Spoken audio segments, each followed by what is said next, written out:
The Great Pyramid was created as the final resting place of ancient Egyptian monarch Khufu. According to legend, French leader Napoleon entered the Great Pyramid and came back out looking shaken and super pale. He never revealed what he saw inside, but whatever it was is said to have affected him for the rest of his life.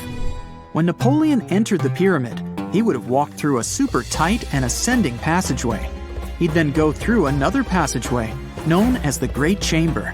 This corridor would have been much taller than the previous one, and would have cobbles too. He'd then reach the King's Chamber, the centerpiece of the Great Pyramid, which was lined with huge blocks of granite. But it wouldn't have looked as grand as we might imagine. There are no hieroglyphics decorating its walls, as Egyptians only began decorating the burial chambers of pyramids much later on.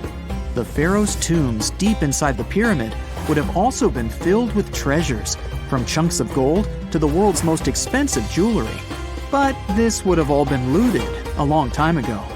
The only thing that probably would have been left in there would have been a huge sarcophagus, which would have once contained the king's mummy.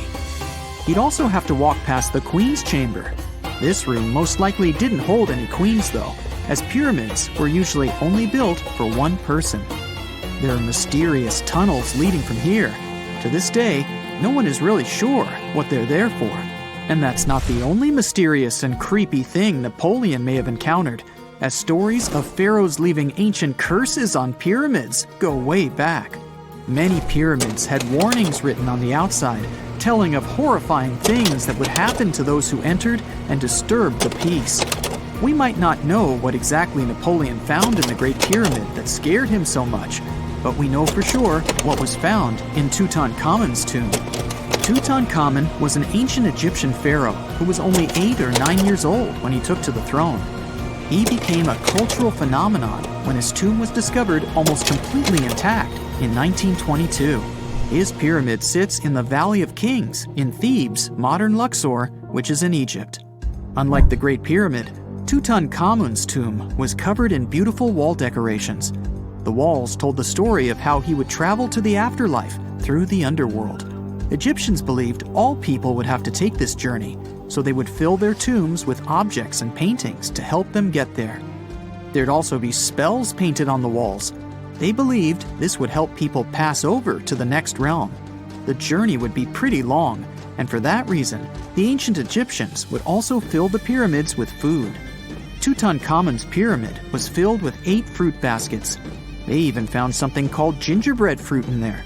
The rooms were jam-packed with furniture, statues, clothes, and staffs, amongst a whole bunch of other things. You'd likely find a lot of clothes and expensive jewelry in the pyramids as well. The ancient Egyptians wanted their ancestors to travel in style to the afterlife.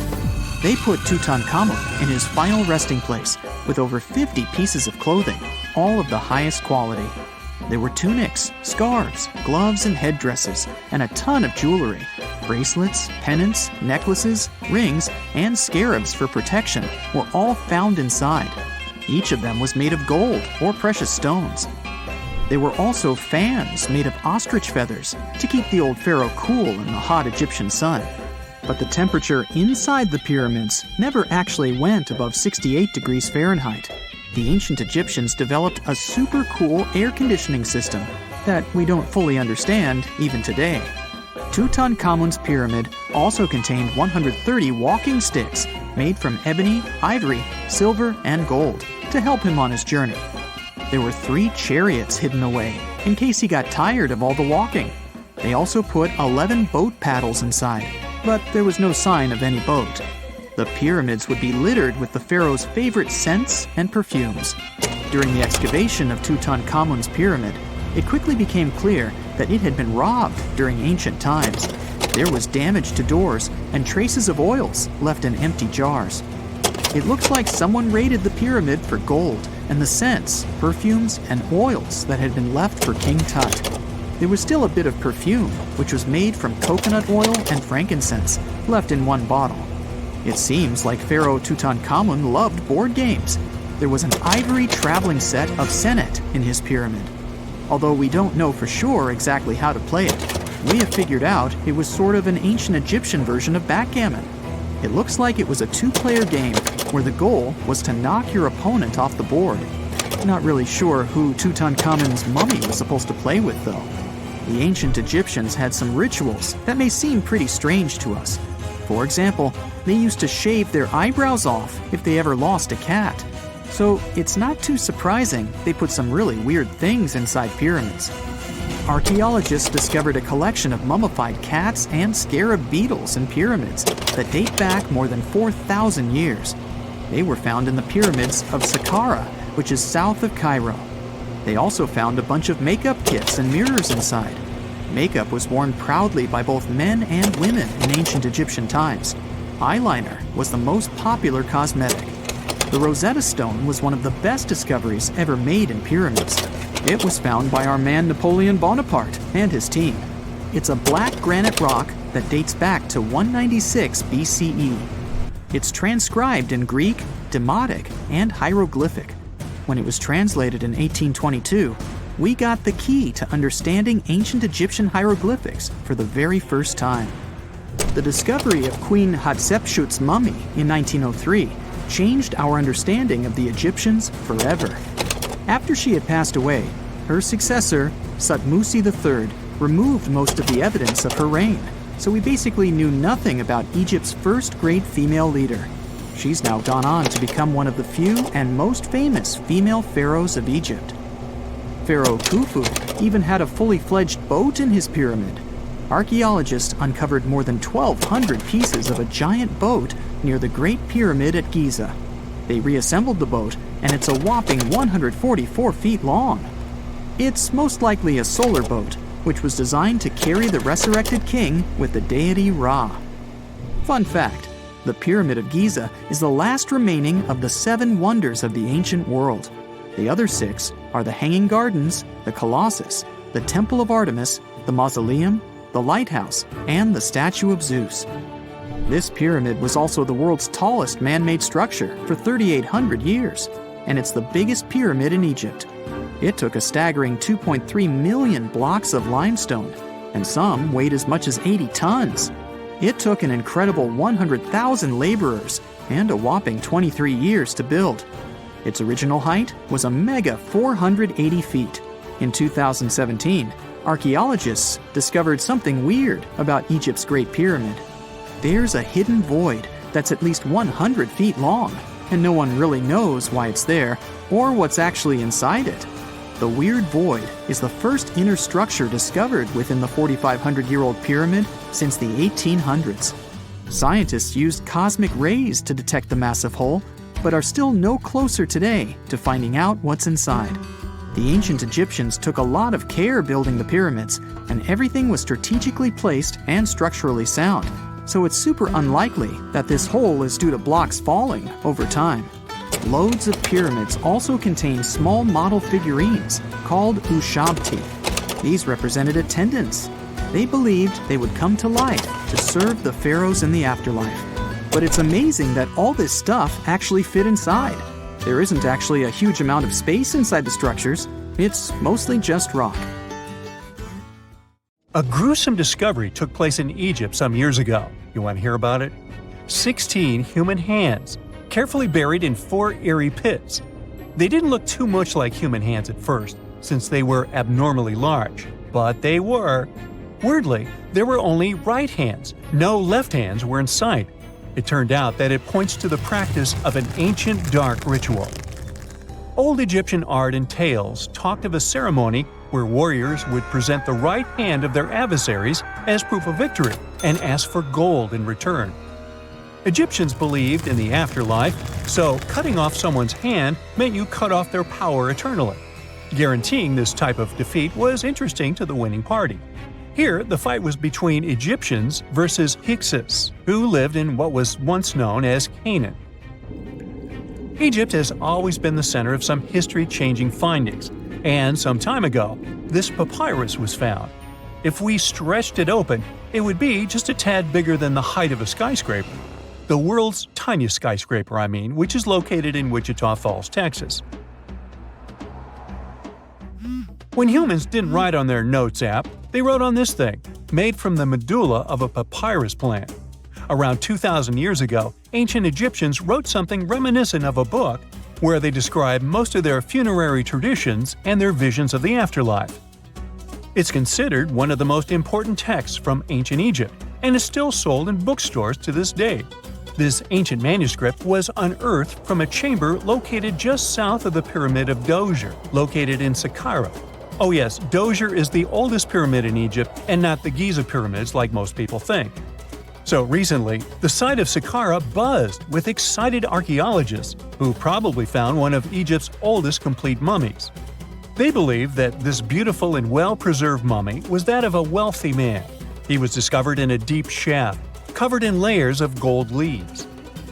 There are many symbols that show he was an important and wealthy man, like the band he wore on his head, the bracelet on his chest, and the fact that he was embalmed with a tunic, which was reserved for Egypt's finest. The most exciting part of the entire discovery was finding the resting place sealed with mortar, just as the ancient Egyptians had left it 4,300 years ago.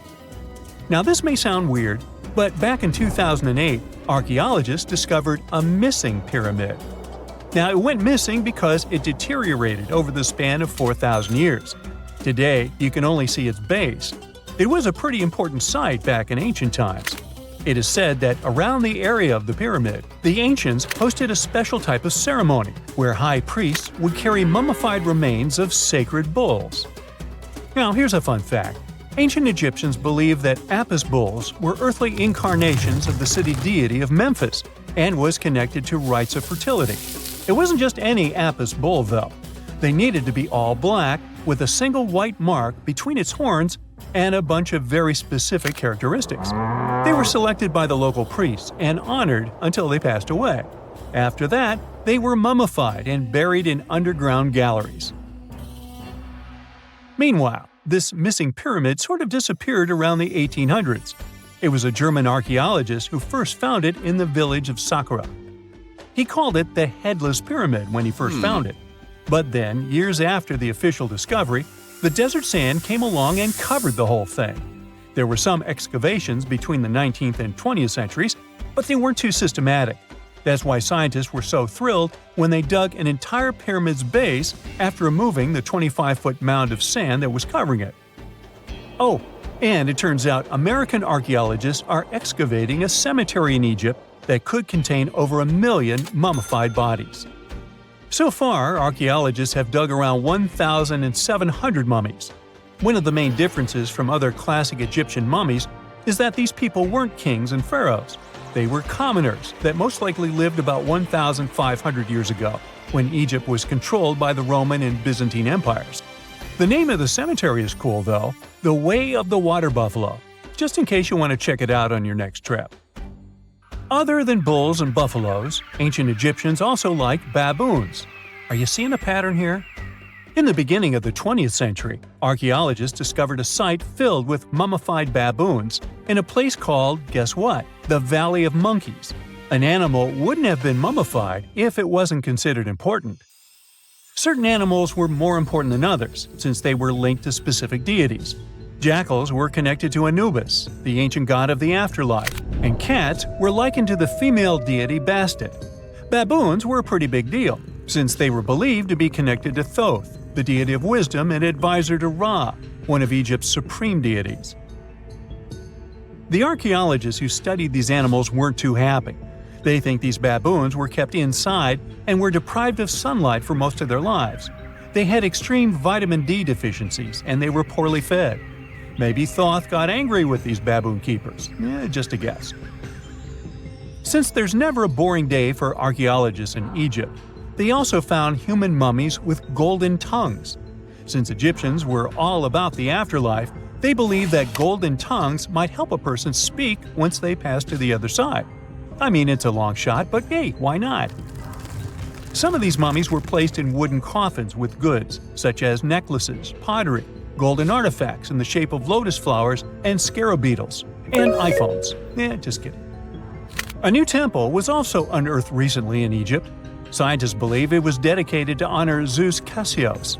That deity would be a cross between Zeus, the almighty Greek deity of the sky, and Mount Cassios. While digging around the Sinai Peninsula in Egypt, Archaeologists spotted 2 pink granite columns poking out of the ground, and bingo. They believe these columns represented the temple's front gate and collapsed during an earthquake many years ago. And speaking of deities, there weren't only super serious deities. Recently, scientists unearthed a golden ring in a city south of Cairo. No, Frodo, it's not magical. It was a normal gold ring, but it had the depiction of the deity of fun, officially named Bes. This deity is often described in sacred texts as a happy chubby dwarf. Today, many tattoos we get are sorta deprived of any sense and are made of aesthetic purposes only. In ancient Egypt, though, women would get tattoos as a token of protection for childbirth. That's what scientists think, at least. Around the Nile region, scientists found some mummies that had well-preserved tattoos, which is a rarity since the skin deteriorates so easily. 2 of these women tattooed their lower backs, and the drawings were simple. They were mostly pictures, including that same chubby dwarf we just talked about, Bes. He also had a side hustle as the protector of women during childbirth. Now, would you believe me if I told you ancient Egyptians invented robots? No? Well, that's because that's not entirely true. Sure, they were astronomers, mathematicians, and engineers, and somehow they also squeezed an eccentric invention into that package – an automated deity some scientists called Hathor. This wooden statue had been in the Metropolitan Museum of Art for years before someone noticed its secret. With the help of an X-ray machine, specialists discovered a mechanical operating system inside it. The pulley-like axis goes from the statue's shoulder to her left leg. When the system rotates, the statue raises and lowers her hand. Hey, pick me! Pick me! I got my hand up here. Most people know that pyramids were built as grand tombs for the pharaohs, designed to ensure they had a smooth journey to the afterlife. The Great Pyramid of Giza, for instance, was constructed for the pharaoh Khufu. But what most people don't know is that this whole pyramid building trend started right here, with the step pyramid of Djoser, about 4,700 years ago. This massive structure was built for Pharaoh Djoser, a ruler from Egypt's 3rd dynasty. It rises 7 layers high above the ground and stands about 200 feet tall. We think of it today as a phenomenal architectural project, but for ancient Egyptians, the step pyramid of Djoser turned out to be more like a massive experiment, a trial run, if you will, to perfect their building skills before they moved on to even more ambitious pyramids. Reaching new heights is super exciting, but the real mystery is what is going on below the ground.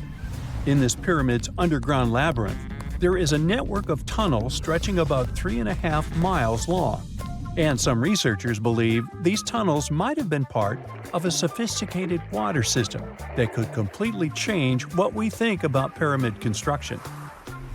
Let's talk about this massive complex located in Saqqara. Surrounding the pyramid, there's what's known as a dry moat, a continuous trench that is up to 164 feet wide and almost 2 miles long. It forms a sort of rectangular shape around the pyramid. This trench has an average depth of about 65 feet. Now, if you were to add up all the earth and rock they dug out to create this moat, it would be about 10 times the volume of the step pyramid itself. For the longest time, people just assumed this trench was nothing more than a huge quarry, a place where they dug up stone and clay to build the step pyramid. Makes sense, right? But when you take a closer look, it doesn't add up. The trench is too narrow and deep to be practical for mining, and its layout doesn't match anything we know about ancient Egyptian quarrying methods. Plus, some sections of the trench are actually covered with a rocky ceiling, which would have made it nearly impossible to use as a quarry. Another theory suggests that the dry moat had some kind of spiritual significance. Maybe it was a sacred place, where souls of nobles gathered to serve the late king in the afterlife. There are even niches in the walls that work as a hint at this spiritual function. But most researchers believe that this purpose likely developed much later, long after the complex was built for Djoser. So what was the moat really designed for? In 2020, a researcher came up with a pretty intriguing idea. It is possible that this trench was actually designed to collect and manage water, especially after heavy rainfalls. Now, that makes sense when you consider the location. The moat sits in an area that could easily have been flooded by runoff water from nearby plains. This could also explain why the trench wasn't used for new graves until much later when the climate became drier and less prone to flooding. The story becomes even more intriguing as this trench appears to be part of a larger, more complex hydraulic system within the Djoser complex. It is like the trench has several compartments, carefully carved out of the rock and connected by tunnels. These compartments likely served as a part of a water treatment system, where water would flow from one compartment to the next, getting cleaner as it moved along. Now, here is where things start to tie into the pyramid itself. The Djoser complex has a series of underground shafts, and some researchers think that water from the moat's deep trench might have been used to power a hydraulic lift system, and this giant water-powered elevator could have been used to raise the heavy stones needed to build the pyramid. It worked like a volcano, but instead of lava, water did the heavy lifting. Imagine a big deep hole in the ground at the center of the pyramid site. Inside this hole, there was a huge wooden platform, kind of like a giant raft that could move up and down. When the workers wanted to lift a heavy stone, they would fill the hole with water. As the water rose, the wooden platform started to float up, carrying the stone with it, almost like a giant water-powered elevator. When the stone reached the right height, the workers slid it off the platform and onto the pyramid. The idea is that water from the deep trench, after being cleaned and filtered, would flow into these shafts. A massive float, possibly made of wood, would then rise as the water filled the shaft, lifting the stones up to where they were needed for construction. Once the stone was in place, they'd let the water out, lowering the platform back down to the bottom, ready to lift the next stone. This fancy hydraulic lift system could have been a game changer, making the whole building process a lot faster and more efficient without using a lot of workforce. It is like the ancient Egyptians were already embracing the whole idea of work smarter, not harder.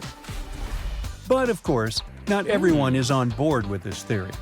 Some experts argue that the area where the step pyramid of Djoser was built couldn't have held enough water from occasional rains to maintain such a fancy hydraulic system. The main theory suggests that, in the past, there might have been some kind of lake nearby that would have filled up after a period of rain, and this lake could have supplied water to the complex's hydraulic system. But there is no mention of such a lake in any ancient Egyptian writings, so it might be more of a what-if situation than a reality. And then there's the issue of the hard work itself.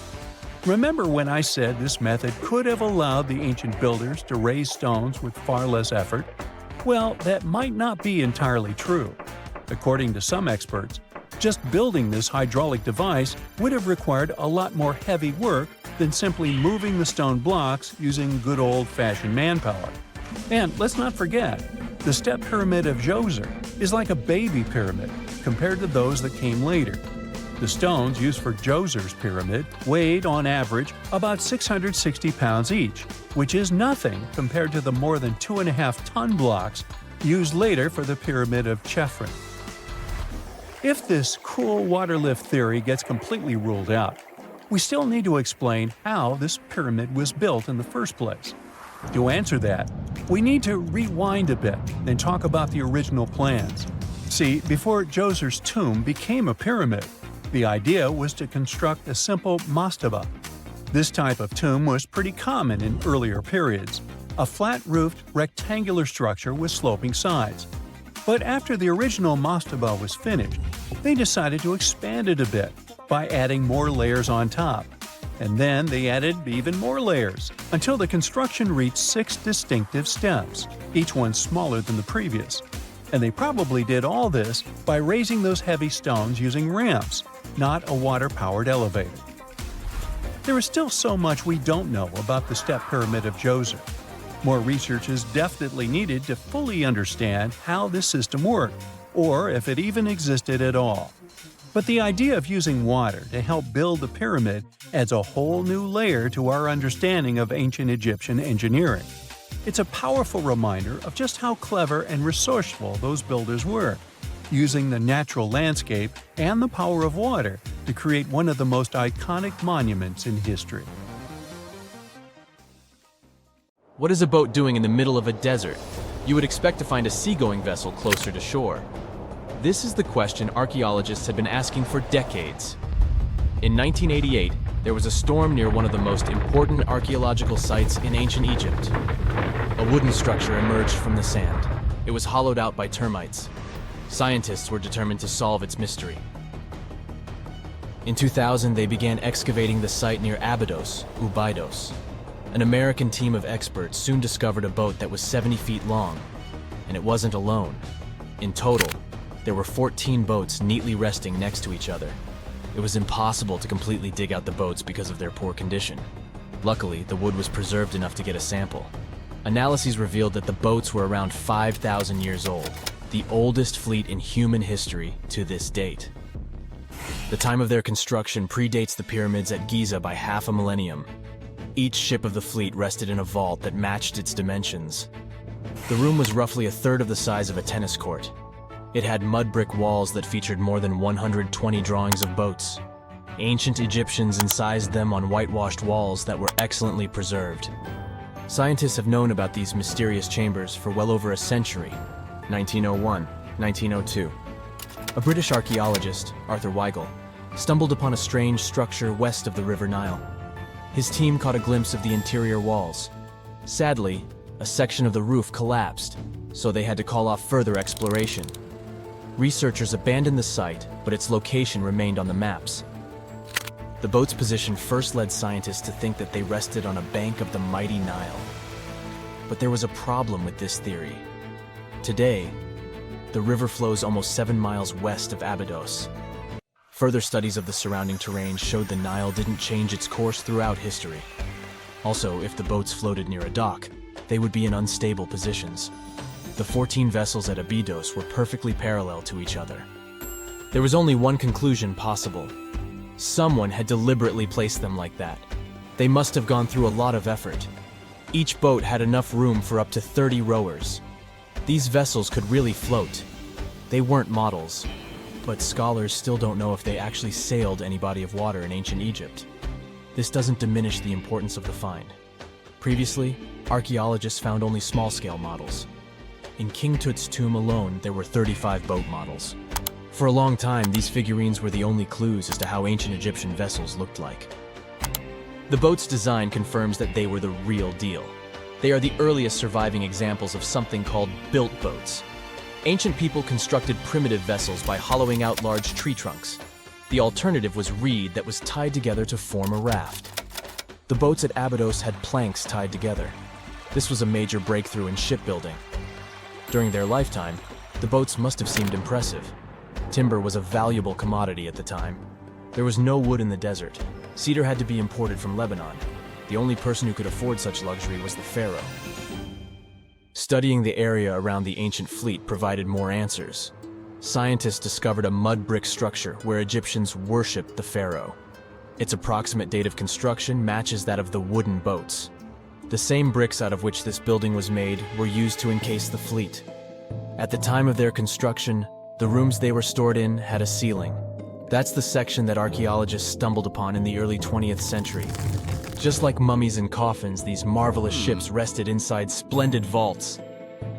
The exterior of these rooms was also impressive.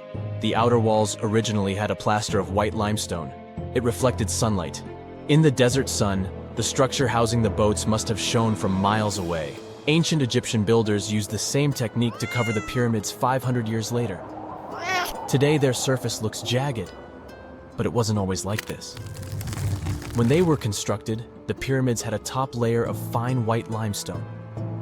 Their surface was smooth and it gleamed in the sunlight. Instead of stairs, the outer layer of the pyramids was more of a sleek ramp. Archaeologists were left with one final question. Which pharaoh owned the fleet? The answer lay just a mile from the site. This is where the tomb of a pharaoh from the 5th dynasty rested, King Senwosret III. Its time and style of construction matched the ones of the chambers with boats. The very end of his rule might explain how the boats ended up in the middle of the desert. The pharaoh probably passed away in northern Egypt, Then his body was transported down the Nile to Abydos in a marvelous procession of decorated boats. The vessels were later lowered to chambers near the final resting place of their owner. This had a symbolic meaning. In the ancient Egyptians' belief system, ships played a key role. Their supreme deity was Ra.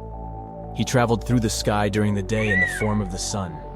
At nighttime, he sailed through the netherworld in a solar boat. The pharaoh identified himself with Ra. That's why he needed boats in the afterlife. That was the only way to regenerate himself. Just as the sun rises every day above the horizon. This belief existed for thousands of years. The more famous Pharaoh Khufu also had a ship. Scientists found it in 1954 next to his pyramid at Giza. It is some 4 centuries younger than the fleet at Abydos, but Khufu's ship was almost 2 times longer. The Great Pyramid of Giza and King Tut's tomb are some of the most famous archaeological finds in Egypt. But there are many more secrets hiding beneath the endless sands of the Sahara Desert. Recently, 2020, archaeologists found a lost city there. They have labeled it as the most important discovery since King Tut's tomb, 1922. The city of Aten is some 3,000 years old. Historians hope it will give them a unique insight into the everyday life of ancient Egyptians. The famous archaeologist and Egyptologist Zahi Hawass proclaimed the site a lost golden city. Aten sits some 300 miles south of Egypt's capital, Cairo. It is close to the famous Valley of the Kings. Archaeologists first found sections of mud brick walls that spread out in all directions. They discovered complete rooms with tools of everyday life inside. The research team unearthed a bakery, a residential neighborhood, and an administrative district. They all date back to the time when the Egyptian civilization was the wealthiest in its long history.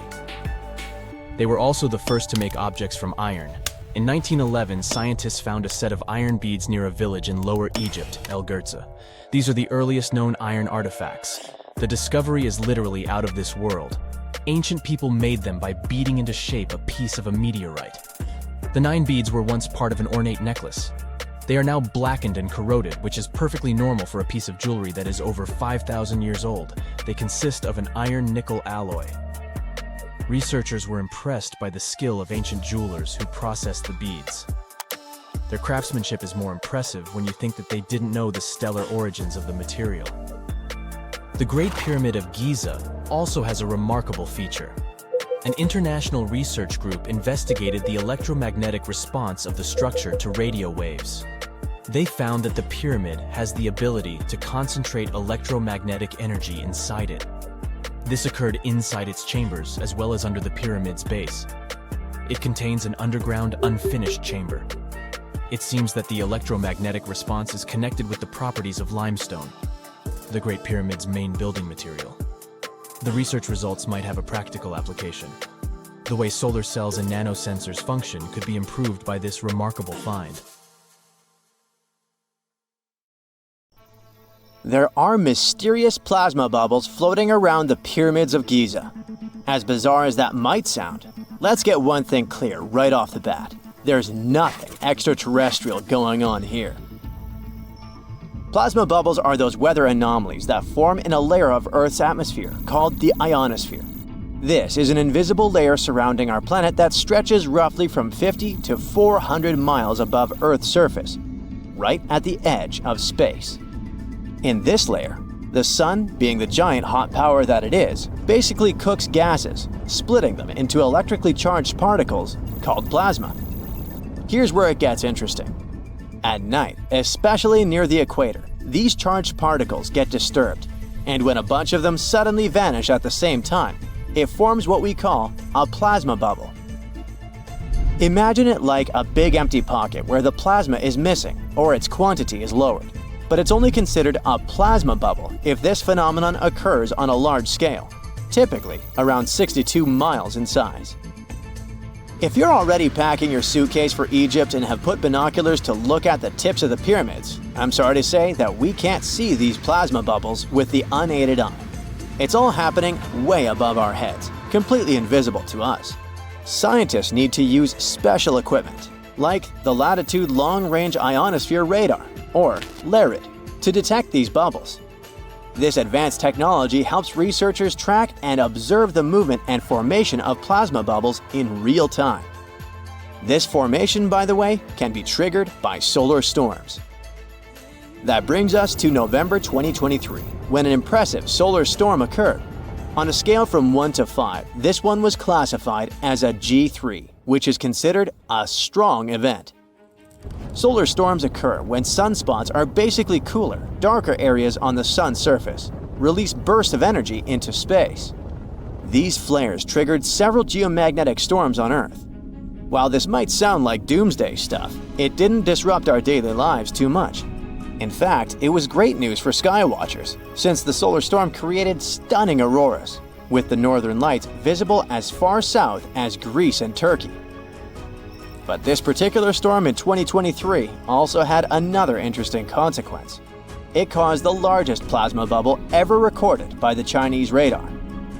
This phenomenon was so massive that it covered regions as far apart as the Egyptian pyramids and the Midway Islands in the Pacific Ocean.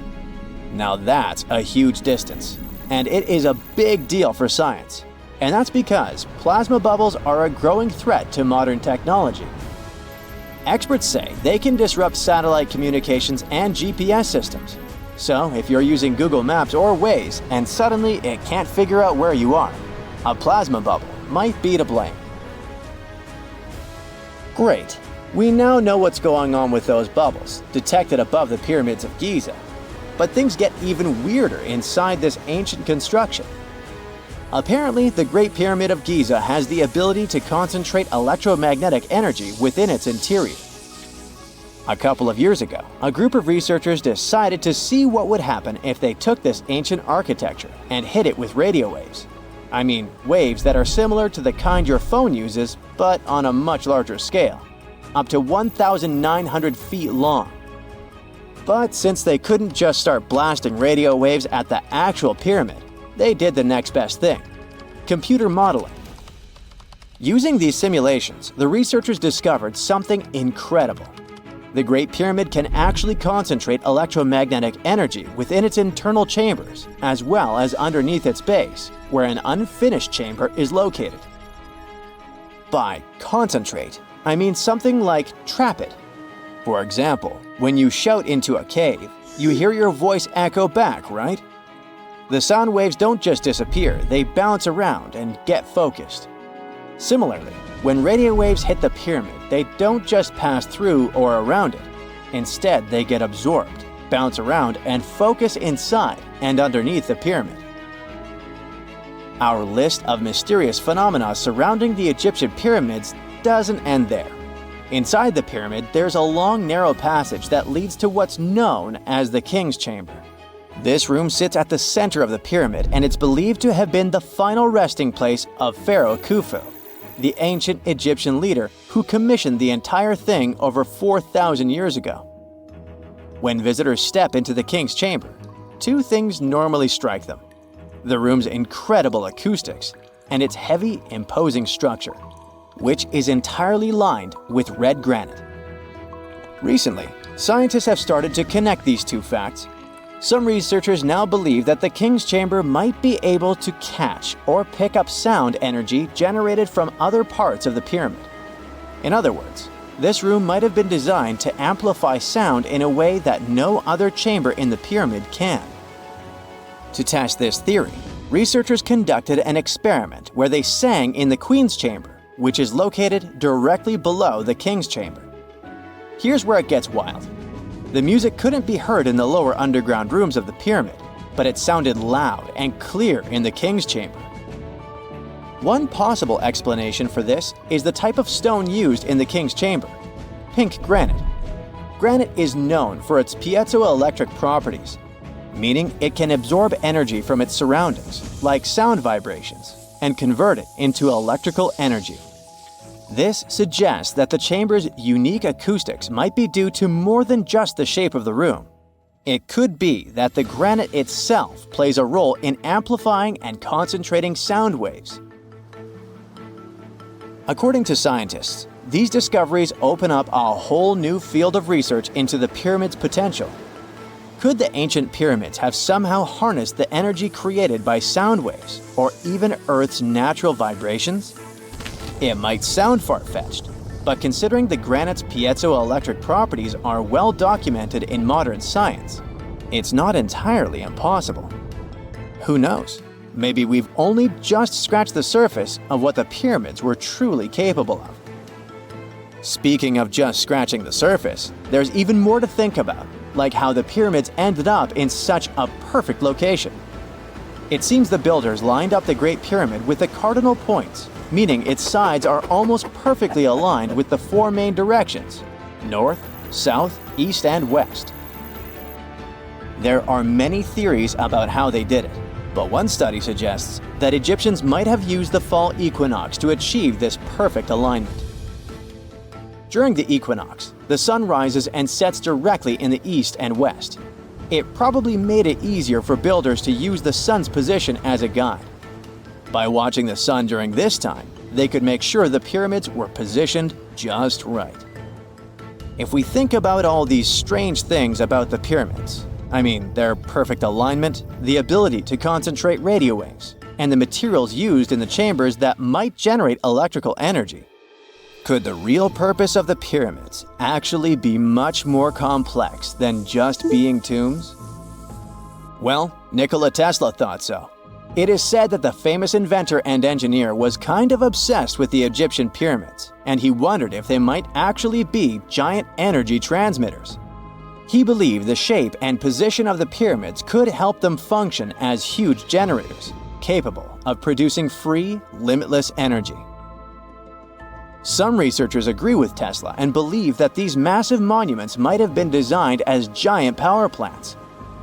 According to their theory, builders could have figured out how to move ions, those electrically charged particles in the atmosphere, by placing materials like copper, gold, and silver around the pyramids. So, it's definitely possible that the ancient Egyptians created a sustainable, renewable power source. Although this is a very interesting thought, we haven't been able to confirm this theory, and the true purpose of the pyramids remain one of humanity's biggest mysteries. It's 1898, and you're taking part in excavations in Saqqara. This place, not far away from Cairo, is full of ancient tombs and pyramids. You're in your Indiana Jones mood and hope to find something really phenomenal to become famous. Gold, manuscripts, treasure maps, mummies of famous pharaohs. Wait, a wooden bird? You're really disappointed as it looks like a regular toy. An old one, but still. Little do you know that years later, someone would propose that your bird was actually an ancient monoplane. So the artifact, nicknamed the Saqqara bird, is made of a sycamore tree. The birdie has a wingspan of just 7 inches and weighs around 40 grams. A perfect original souvenir from Egypt, I would say. It's over 2,000 years old and looks pretty plain, without any carvings of feathers or other intricate ornaments. It has a beak and eyes though, which makes our find look like a hawk, the emblem of the deity Horus. Its tail is rather unusual as it's squared, looks weirdly upright, and it seems like the sunken part of it was the place for a now missing piece. Humans love solving a good mystery, so there have been several attempts to explain the use of the birdie. First, quite simply, is that it was a ceremonial object. The second idea is that it was a toy for a child from some well-off family. It could have been some sort of boomerang, which was a popular concept in ancient Egypt. Then there was a theory that the bird had been used as a weather vane. But this one has been debunked as the figure doesn't have any holes or markings, except for the one made at the museum in Cairo to fix the exhibit on a stick. So there was no way to hang it in the past. Almost a century after the bird was found, Egyptologist Dr. Khalil Masiha proposed a new theory that it could have been a model of a monoplane. He believed the bird was missing a horizontal tailplane. Otherwise, it had its wings set at a right angle, similar to that of modern planes. It could have worked to generate the aerodynamic lift necessary for flights. Dr. Masiha also claimed that it was common at that time. to place miniature models of technological inventions in tombs. So, did the ancient Egyptians really invent the plane in 200 BCE? That would make the Wright brothers, who are considered the inventors of aviation, really upset. They made one of their first flights only in 1903. There's just one way to know for sure, and that is to test the model. But you know, the ancient museum in Cairo would unlikely let one of their cherished exhibits fly around like a toy. That's why glider designer Martin Gregory built a similar model, this time of balsa wood, and concluded that even with the missing tailplane, the plane wasn't much of a flyer. Case solved? Not really. This didn't sound convincing enough to the History Channel, so they invited an aerodynamics expert to build another replica of the bird. He tested it in weather conditions similar to those in Egypt and was impressed with the little plane's abilities. So, if they did invent the prototype of a plane back in the times of pharaohs, it would be a good example of an oupart. That's an out-of-place artifact, an object that's way ahead of its time in terms of technology or history. And the Saqqara bird isn't the only example of such a revolutionary concept. In 1901, a group of divers retrieved the Antikythera mechanism from an underwater shipwreck near the Greek island of Antikythera. It's been dubbed the world's first analog computer, and it's currently dated around 100 BCE. The bronze mechanism could tell the position of the sun, moon, planets, and stars, as well as the lunar phase, the dates of upcoming solar eclipses, and even the speed at which the moon moves through the sky. No one's sure who used it and how or where it was made, but it's obvious that it's extremely precise and way too advanced for its time. The first flushing toilets in the world were invented in the middle of the 20th century. Just kidding. The ancient Minoans on the Mediterranean island of Crete and the Indus Valley civilization both came up with this brilliant invention at the same time, around 4,000 years ago.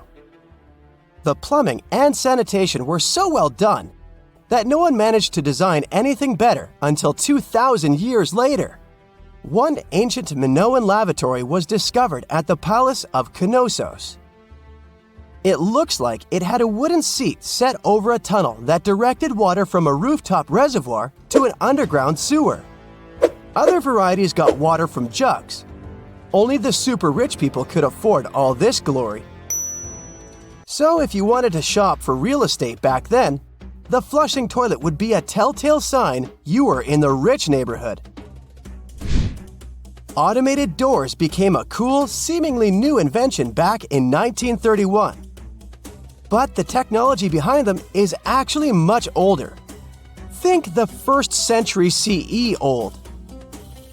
Mathematician and engineer Heron of Alexandria came up with a hydraulic system to open and close temple doors.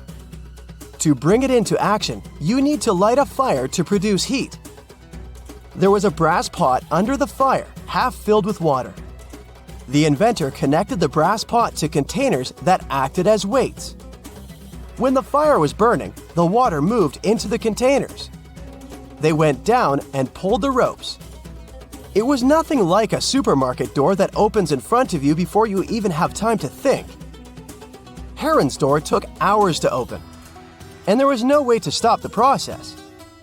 That's why they only opened the doors once a day before people entered the temple, to add some mysticism at the temple during ceremonies. Spooky. Looks like the first ever battery was invented in Baghdad around 2,000 years ago. A German archaeologist found this oval-shaped clay jar in 1938. Scientists are still not sure what purpose it served and who exactly invented it. There is a theory that it was used for electroplating objects with precious metals. When they filled it with a weak acid like vinegar, the battery produced around 1 volt of electricity. Another theory says it was a vessel for sacred scrolls. Would you like to buy contact lenses designed by Leonardo da Vinci himself? In 1508, he invented a glass lens with a funnel on one side. You were supposed to wear it with water inside to improve your vision. Sounds a bit uncomfortable, doesn't it? So, around a century later, French scientist René Descartes decided to improve the idea and make the cornea contact the future lenses. Contacts because they contact your eyes, get it? The glass tube with liquid did help improve vision, but blinking was sadly impossible. 2.5 centuries later, new technologies in the glass industry let scientists design contacts that would fit in the eye and even let the wearer blink. Thanks, guys! Still, those lenses were made of heavy blown glass and didn't let the eye breathe. About 50 years later, contacts became plastic, lightweight, unbreakable, and scratch-resistant, but still covering the entire eye. And then, in 1948, an English optical technician accidentally sanded down a plastic lens and figured out they'd still be in place even if they covered only the cornea. Imagine you're living in 19th century London and need to send a message to New York. It would have taken about 10 days to get there by ship. So when delivery time went from days to hours in 1858, it was a true sensation. The first message was sent by Queen Victoria herself. It was all made possible thanks to the transatlantic telegraph cable, running under the ocean. Sadly, the new cool invention only lasted a few weeks. It took years to bring it back to life. The year is 1923. Two teenagers sneak out of their homes in the middle of the night in Florida City. Rumor had it that an old man was building a rock castle by himself. But every time someone tried to see what the old man was doing, he would stop working. The curious teens managed to sneak into Ed's backyard and saw something they could later describe as magic. They recalled seeing rocks moving around like helium balloons. The old man was moving up to 30 tons of stone by himself to build his castle. Even if he didn't allow anyone to see him working, he would proudly talk about it around the town.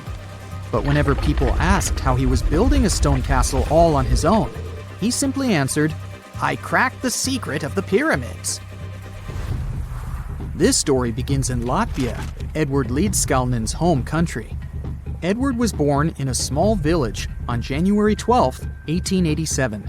He was born in a family of stonemasons, which is probably where he learned ancient techniques of building. However, he grew up as a sickly boy, which meant he could never carry much weight or undergo heavy physical activity. At the age of 26, an unfortunate turn of events determined Ed's fate. The love of his life broke off their engagement, and heartbroken Ed decided to move to the United States. He lived in a couple of American states before finally moving to Florida, where his life's adventure started.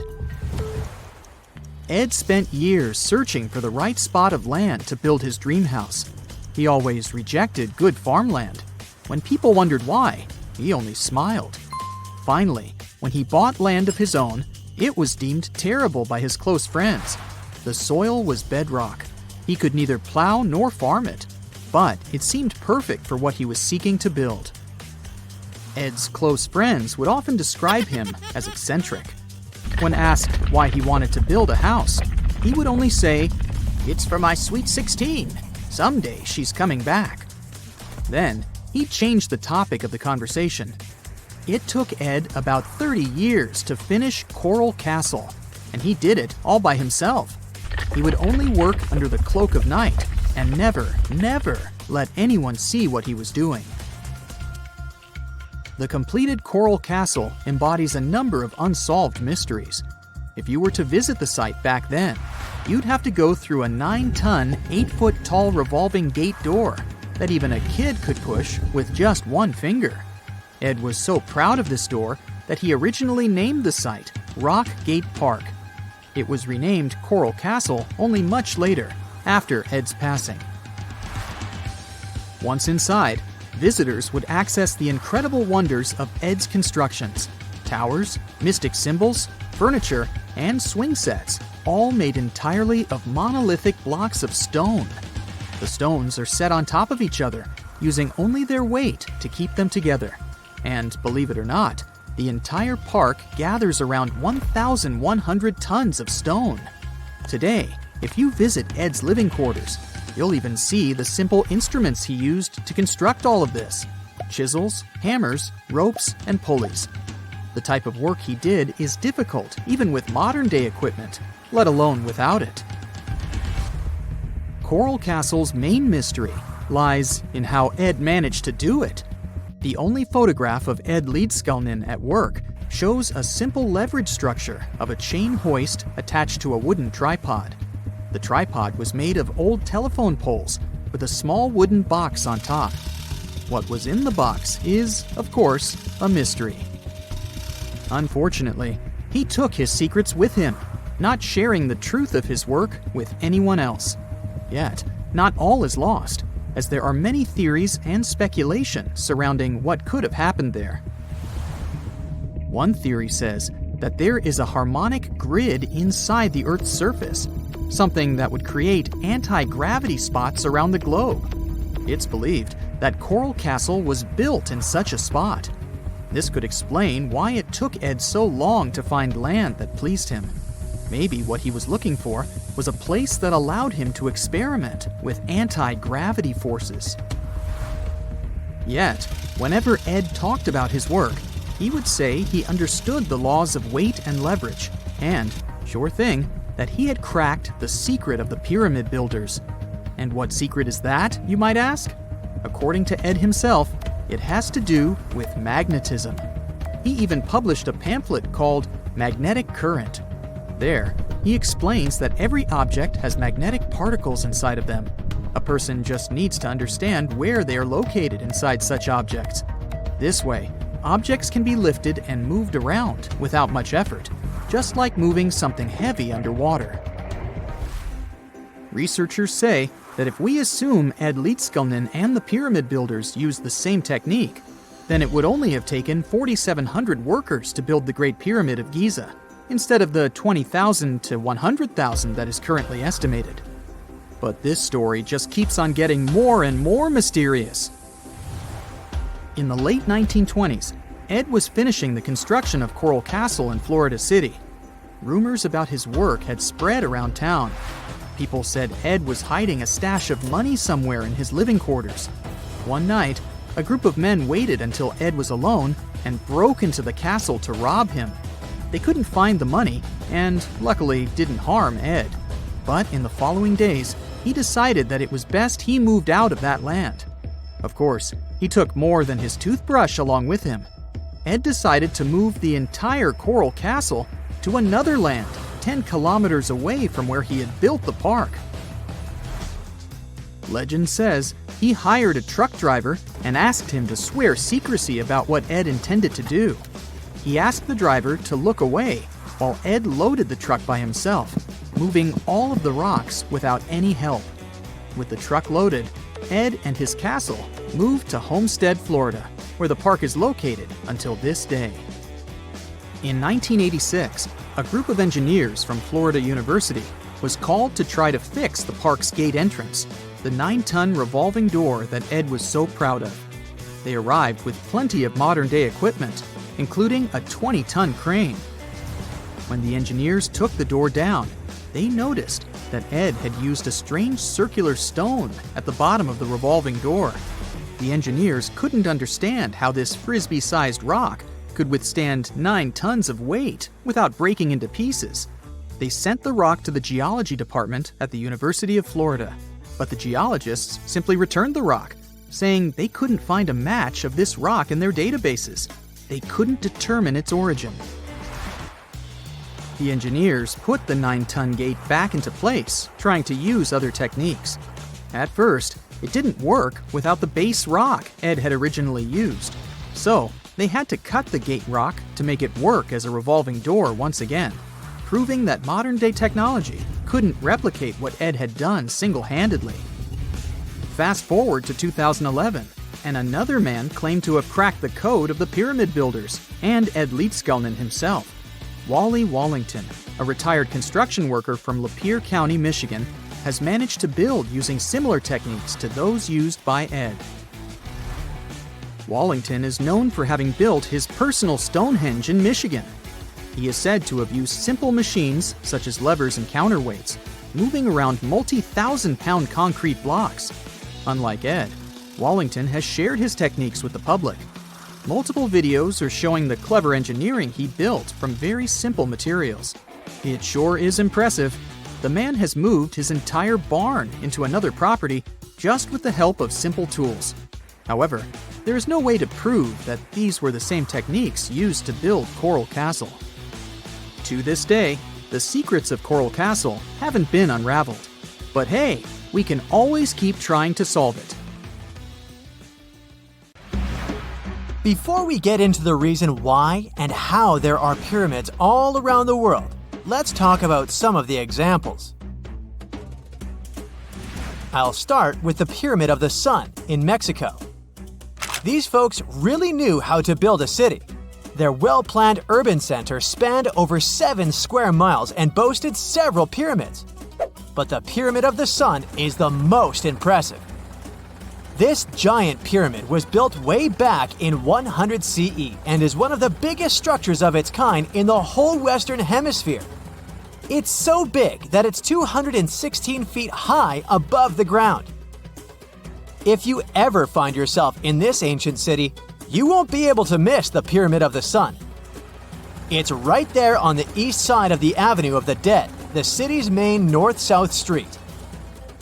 To build this incredible pyramid, around 1 million cubic yards of material were used, including a special kind of red volcanic rock called hued tezontle. Impressive, huh? We don't know too much about the people who built the Pyramid of the Sun or its purpose.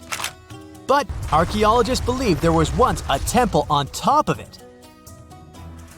When explorers went below the pyramid in the 1970s, they found a bunch of cool tunnels and chambers. In 2011, they even found a secret stash of clay pots, obsidian pieces, animal bones, human figurines, and a mask. Who knows what other secrets the pyramid is hiding? If you decide to see this one, you must climb the pyramid using the 248 uneven steps on the west side. Watch your step. Sudan got some pyramids too. Nubian pyramids aren't as big as the ones in Egypt, but they still got around 200 of them. These ancient pyramids have been home to the tombs of the pharaohs of the Meroitic Kingdom for almost 1,000 years, who ruled Egypt from Nubia to the Mediterranean Sea. The pyramids at Meroe were constructed using granite and reddish sandstone. Oh, and did you know that Sudan has more ancient pyramids than Egypt? The Kushite pyramids depict the indigenous architecture and burial traditions of Nubia's Napata and Meroe kingdoms, which ancient Egypt influenced. Meroe, the burial site of over 40 queens and kings, is the most extensive Nubian pyramid site. The tomb walls depict mummified royals bedecked in jewelry, their wooden caskets containing bows, quivers of arrows, and other artifacts pointing to the Meroitic relationship and trade with Egyptian and Greek civilizations. So if you're looking for some ancient tombs to explore, you may consider skipping the crowds in Egypt and heading on down to Sudan. Let's fly to Iraq to see some more pyramids. Ziggurats have fancy receding layers and tiered temples. Instead of a smooth exterior, it has tiers like a cake. Perfect for all the important work and rituals that went on inside. You can find these towering structures scattered throughout Iraq and Iran, and they're a real testament to the power and skills of the people who built them. One of the biggest and most impressive ziggurats is the Ziggurat at Ur. It's basically a giant rectangular pyramid that stands a whopping 70 to 100 feet tall, with 3 levels of terraces and a temple on top. Can you imagine how many baked bricks it took to build that thing? Try 720,000 for just the lower portion. This particular ziggurat was built for Sumerian king Ur-Nammu. Similar to other ones, this pyramid has been around for thousands of years, so it got a little rough around the edges. Thankfully, the Babylonian king Nebuchadnezzar II and some archaeologists came to the rescue in the 6th and 20th centuries respectively. And now you can find this near Talil Air Base. The ziggurat at Ur was built in 2100 BCE by King Ur-Nammu for the moon deity Nana. It was the tallest building in the city, and you could see it from miles around. It was like the medieval cathedral spire of its day. People would come here to bring their agricultural surplus and get their food allotments and seek spiritual nourishment. Sadly, the Nana temple at the top of the ziggurat didn't survive, but we do have some blue glazed bricks that may have been part of its decoration. The lower parts of the ziggurat are pretty amazing though. The architects even included holes in the temple's baked exterior to let the water evaporate from its core. Since we explored some of the pyramids on our planet, let's take a broader perspective. They can be found in many parts of the world. Egypt has over 100 pyramids, double that number in Sudan, and dozens of others are scattered in the Middle East and China. The Americas have the most pyramids in total, with more pyramids than the rest of the world combined. These pyramids are located in Mexico, Guatemala, Honduras, and El Salvador. Time to know more about the evolution of pyramids through history. The oldest pyramid is in Egypt. This pyramid was a step pyramid, which was created by placing one layer of stone on top of another. The pharaoh Sneferu is credited with creating the pyramid shape we recognize today. During his 45-year reign, he built 3 pyramids. His first 2 attempts failed, but he finally got it right with the Red Pyramid, which is considered the first true pyramid. It was Sneferu's son, Khufu, who built the Great Pyramid of Giza, which was the tallest human-made structure on Earth for almost 4,000 years. Latin American pyramids are similar to early Egyptian step pyramids, but they were built independently, with no knowledge of each other. The pyramids in Sudan were built around 700 BCE and are tall, but much narrower than those in Egypt. How in the world did all these civilizations build these things without even texting each other? After all, the Aztecs, Mayans, and ancient Egyptians were about as different as possible. But despite their cultural differences, they all seem to agree on one thing. Pyramids were pretty cool. Step pyramids are all around the world because they were the most feasible and stable way to build large and tall structures without access to lighter building materials like wood and metal. The triangular form with a square base is the best way to build a sturdy structure, and having a cube structure would require more material for less height. Now, when it comes to pyramid design, the Egyptian pyramids were like giant triangles with a square base, smooth sides, and a pointy top. On the other hand, the Aztecs and Mayans went for a tiered cake look, with steps leading up to a flat platform on top. So, while all these pyramids share the same basic shape, they have their own unique flair. Each group built its pyramids using different materials, techniques, and slope angles. So while they may have been inspired by each other's work occasionally, they were just doing their own thing. Egyptian pyramids had smooth, angled sides that were designed to help the pharaoh's soul ascend to heaven. The Pyramid of the Sun was built over a series of caves that served as a passageway for the deities.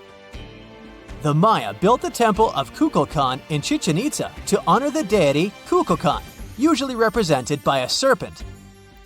Nicknamed El Castillo, it has 91 steps on each side, plus a platform. That's 365 steps, one for each day of the Mayan calendar. Tell me, Brightsiders, how were pyramids built? To begin with, humans made them, not a foreign race from space that landed on Earth. You see, one thing that all pyramids have in common is that they were built without advanced tools or even the wheel. It took a lot of people to build them, including skilled laborers and architects. For example, it's estimated that 20,000 people built the Great Pyramid of Giza, and it's believed that most of them were skilled laborers. Building pyramids was a massive undertaking that required years of planning and effort. The Great Pyramid at Cholula, Mexico, took 600 years to complete. The story goes that two Mayan twin boys loved to play ball. Sure, they were really good at it, but they also made a lot of noise when playing. The lords of the underworld soon became bothered by the sound and summoned the two boys to the underworld, a place the Mayans called Xibalba. As soon as the boys reached their gloomy destination, the lords of the underworld began putting them through a series of tests. Soon enough, the inexperienced twin boys failed the tests and lost their lives. But this was not in vain. This sad event resulted in the appearance of a beautiful fruit tree. Soon enough, a young woman saw a beautiful fruit on this tree and reached up to pick it. Legend has it that soon after that, she gave birth to another set of twin boys named Hunahpu and Xibalbay. Just like their ancestors, these twins were great ball players, but they were equally as loud, and the lords of the underworld became annoyed again. They decided to ask this pair of twins to come to play a game in the underworld, hoping to get rid of them too. When the twins arrived, the lords sent them through a number of frightening places. The first one was the House of Gloom, which was very dark.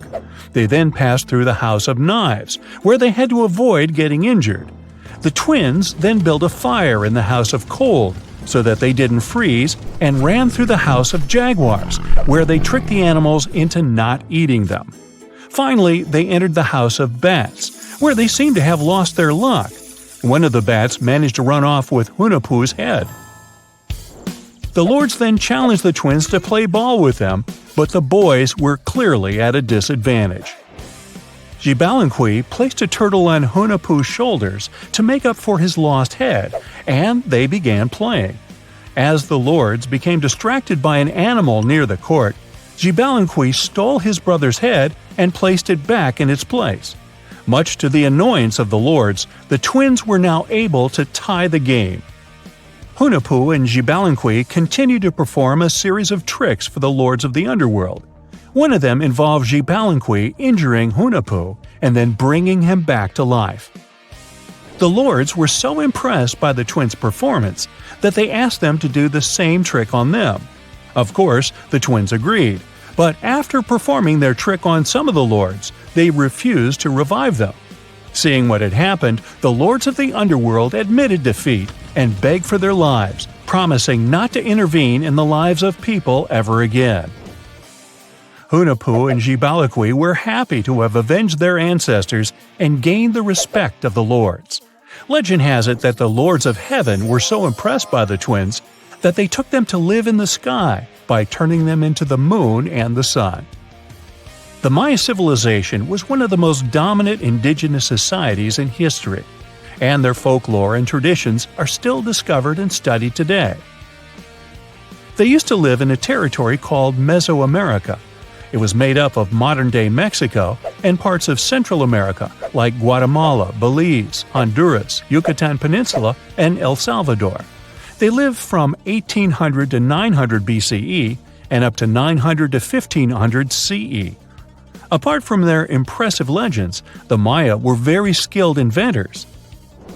They're known for their calendars, writing systems, farming methods, and sports.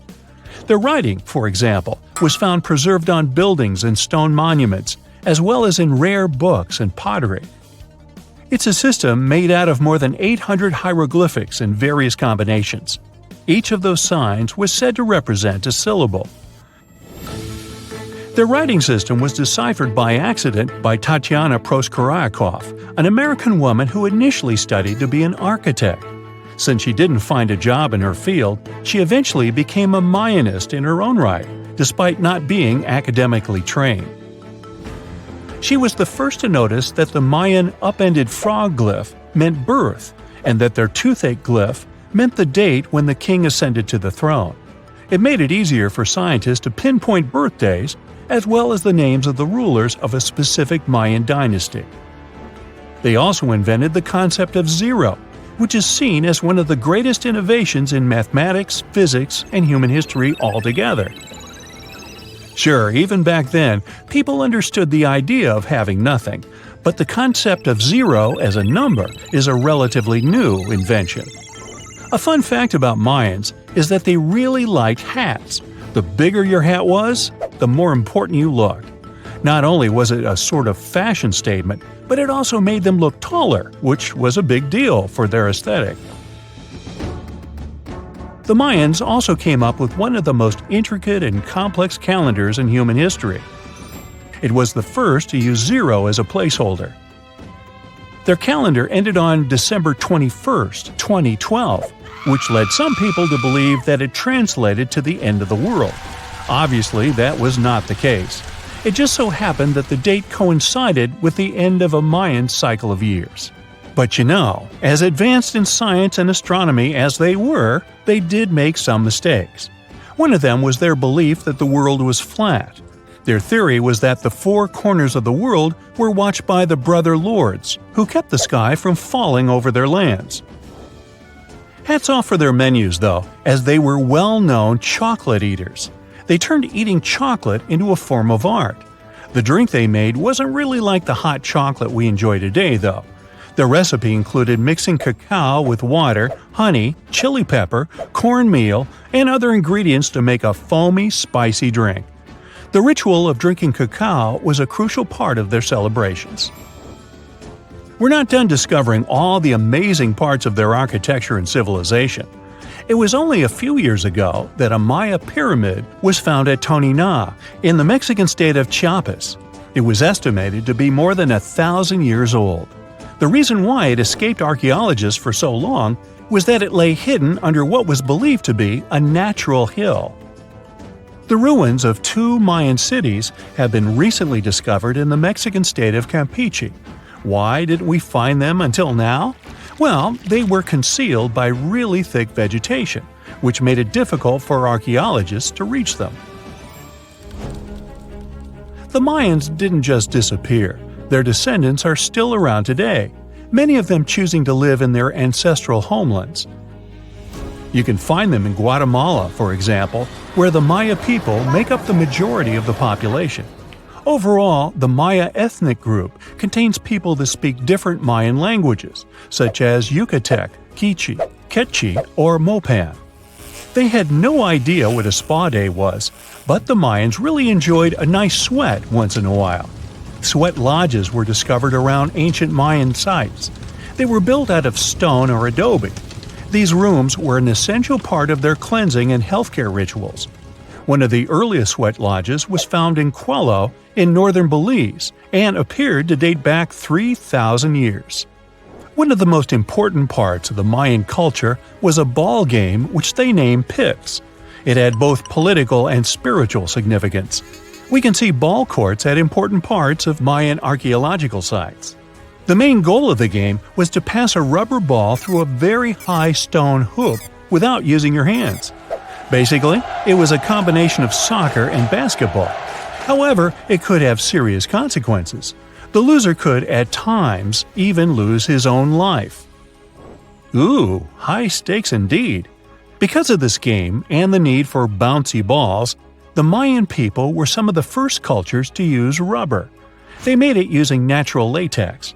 There were different kinds of rubber depending on what natural substances the latex was mixed with. And that, my friend, is the way the ball bounces. Sorry, but you know me, I just couldn't resist. No man shall ever find my tomb. That's what, according to rumors, Cleopatra once said. Rumor has it really wasn't about the gender. She wanted no living soul to disturb her, and I think she meant that no human would ever discover the location of her grave. But, surprisingly, it was indeed a woman who was closer than anyone before to finally discovering the Queen's resting place. Meet Kathleen Martinez Berry, a criminal lawyer turned archaeologist. She got so intrigued with Cleopatra's story that she packed her bags and went to Egypt with no official support and even no permission from the authorities. All she had was pure determination to find the Queen's tomb. Now, you could say Kathleen had always been ahead of the game. She skipped grades in school, mastered piano, chess, swimming, and martial arts, and grew up listening to top intellectuals debating in her home. And she even got her law degree at just 19, and archaeology was her side passion. She had never actually been to Egypt, never dug up a single artifact. But her fascination with Cleopatra went all the way back to an argument with her father in 1990. That day, she walked into his library looking for a copy of Antony and Cleopatra by Shakespeare. Her dad, Fausto Martinez, a professor and legal expert, casually called Cleopatra a seductress. Kathleen wasn't having it. She fired back, arguing that history had been totally unfair to Cleopatra. The Romans, she said, wanted to destroy her reputation, and for centuries, people had just believed their version of the story. The debate went on for hours, and in the end, her father admitted maybe he had judged Cleopatra too harshly. That conversation changed everything for Kathleen. From that day on, she read every ancient text she could find, especially Plutarch's account of Cleopatra and Mark Antony. The more she learned, the more convinced she became that Cleopatra wasn't just some queen who fell for the wrong guy. She was a genius, playing a dangerous political game to keep Egypt independent. And the more she read, the more she started thinking, what if everyone had been looking for Cleopatra's tomb in the wrong place? That thought stuck with her. When she was caring for her second child, she earned a master's in archaeology. Multitasking. That reignited an obsession that would take over her life, uncovering the truth about Cleopatra. Even though most experts believe that Cleopatra's tomb, along with the final resting place of 13 other Ptolemaic rulers, lies somewhere beneath modern-day Alexandria, Dr. Martinez has a different idea. She believes Cleopatra was buried at Taposiris Magna, an ancient temple dedicated to Osiris, the Egyptian deity of the afterlife. But she still needed an ancient foundation plate. These plates, about the size of a smartphone, were placed beneath important temple structures and often contained inscriptions explaining when and why the temple was built. If she could find a plate that confirmed the temple was dedicated to Isis, Cleopatra's patron deity, she'd have solid proof that this was the right place to look. Nothing could deter Martinez. She excavated the entire temple site, digging deeper than anyone before her. Her team found coins with Cleopatra's name and face stamped on them. It meant Cleopatra had a direct connection to this site. Then, they uncovered something even more interesting: a tunnel used to bring water to people, leading straight from the temple into the Mediterranean Sea. So, if parts of the temple had already sunken into the water, could Cleopatra's tomb be down there too? Martinez needed proof to convince Egyptian authorities to let her search underwater. And, against all odds, she found the missing foundation plate. On it, the pharaoh offered a large area of Nubia to deity Isis. That was it, the confirmation she needed. The temple was indeed dedicated to Isis, proving her theory wasn't just speculation. If one temple was on land, Martinez suspected the second temple, possibly Cleopatra's tomb, had collapsed into the sea. She needed help from experts in underwater archaeology, so she reached out to Robert Ballard, the guy who discovered the Titanic. With support from the Egyptian authorities, she and her team began exploring the waters off the coast of Alexandria. And what they found was mind-blowing. Underwater, they discovered massive stone structures, some standing 6 to 10 feet tall, right where the coastline would have been thousands of years ago.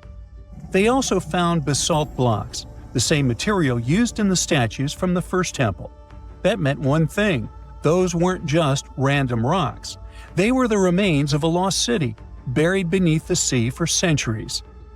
Now, we can only wait and see whether Martinez and her team will be able to unravel one of the greatest mysteries of the past left by the outstanding woman that was Cleopatra. Here's some backstory. After her father, Ptolemy VII, passed away, Egypt's throne went to both Ptolemy VIII and Cleopatra, or so it seemed. Cleopatra, just 18 at the time, allegedly married her 10-year-old brother. Yeah, ancient royalty had some different customs, though there's no solid proof of that. But sibling love didn't last long. Young Ptolemy decided he wanted all the power for himself and tried to push Cleopatra out. Forced to flee the country, she didn't just sit around feeling sorry for herself. She raised an army, ready to march back and take what was hers. That's how, at 21, she was already in the Sinai Desert, leading an army and planning her return to the throne. Now, by that time, Cleopatra had already been locked in a powerful political, and not only political, alliance with Julius Caesar. In June 47 BC, she gave birth to a son, Ptolemy Caesar, better known as Caesarion, who, many believe, was Caesar's child. But that didn't stop her from playing by Egyptian royal rules. And her husband number 2, her other brother, Ptolemy XIV. Yep, despite her ongoing affair with Caesar, Cleopatra married yet another sibling, because, in her world, keeping the throne in the family was the name of the game. Now, marriage aside, Cleopatra's bond with Caesar stayed strong. She even traveled to Rome with Ptolemy XIV for a state visit. But instead of playing the role of a dutiful queen, she stayed in Caesar's private villa by the Tiber River. But after Julius Caesar lost his life in 44 BCE on the Ides of March, Cleopatra's political standing became shaky. To make matters worse, her brother-husband Ptolemy XIV passed away soon after, and some suspect Cleopatra had a hand in it, leaving her as the sole ruler of Egypt. Meanwhile, back in Rome, Mark Antony was rising to power as Caesar's presumed successor.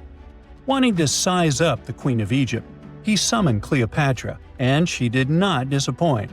Sailing into town on a lavish barge dressed as a deity, Cleopatra made quite an entrance. Antony was instantly mesmerized, so much so that he left his third wife back in Rome and followed Cleopatra to Alexandria, where their relationship turned into a full-blown royal affair. The two had 3 children together. Together, they waged war against Caesar's adopted son, Octavian, in a battle for control of the Roman Empire. The last time the queen was seen, she was in her mausoleum, dressed in full royal splendor, diadem on her head, lying on what Plutarch called a golden couch. When Antony and Cleopatra lost at Actium, Octavian's forces marched into Alexandria.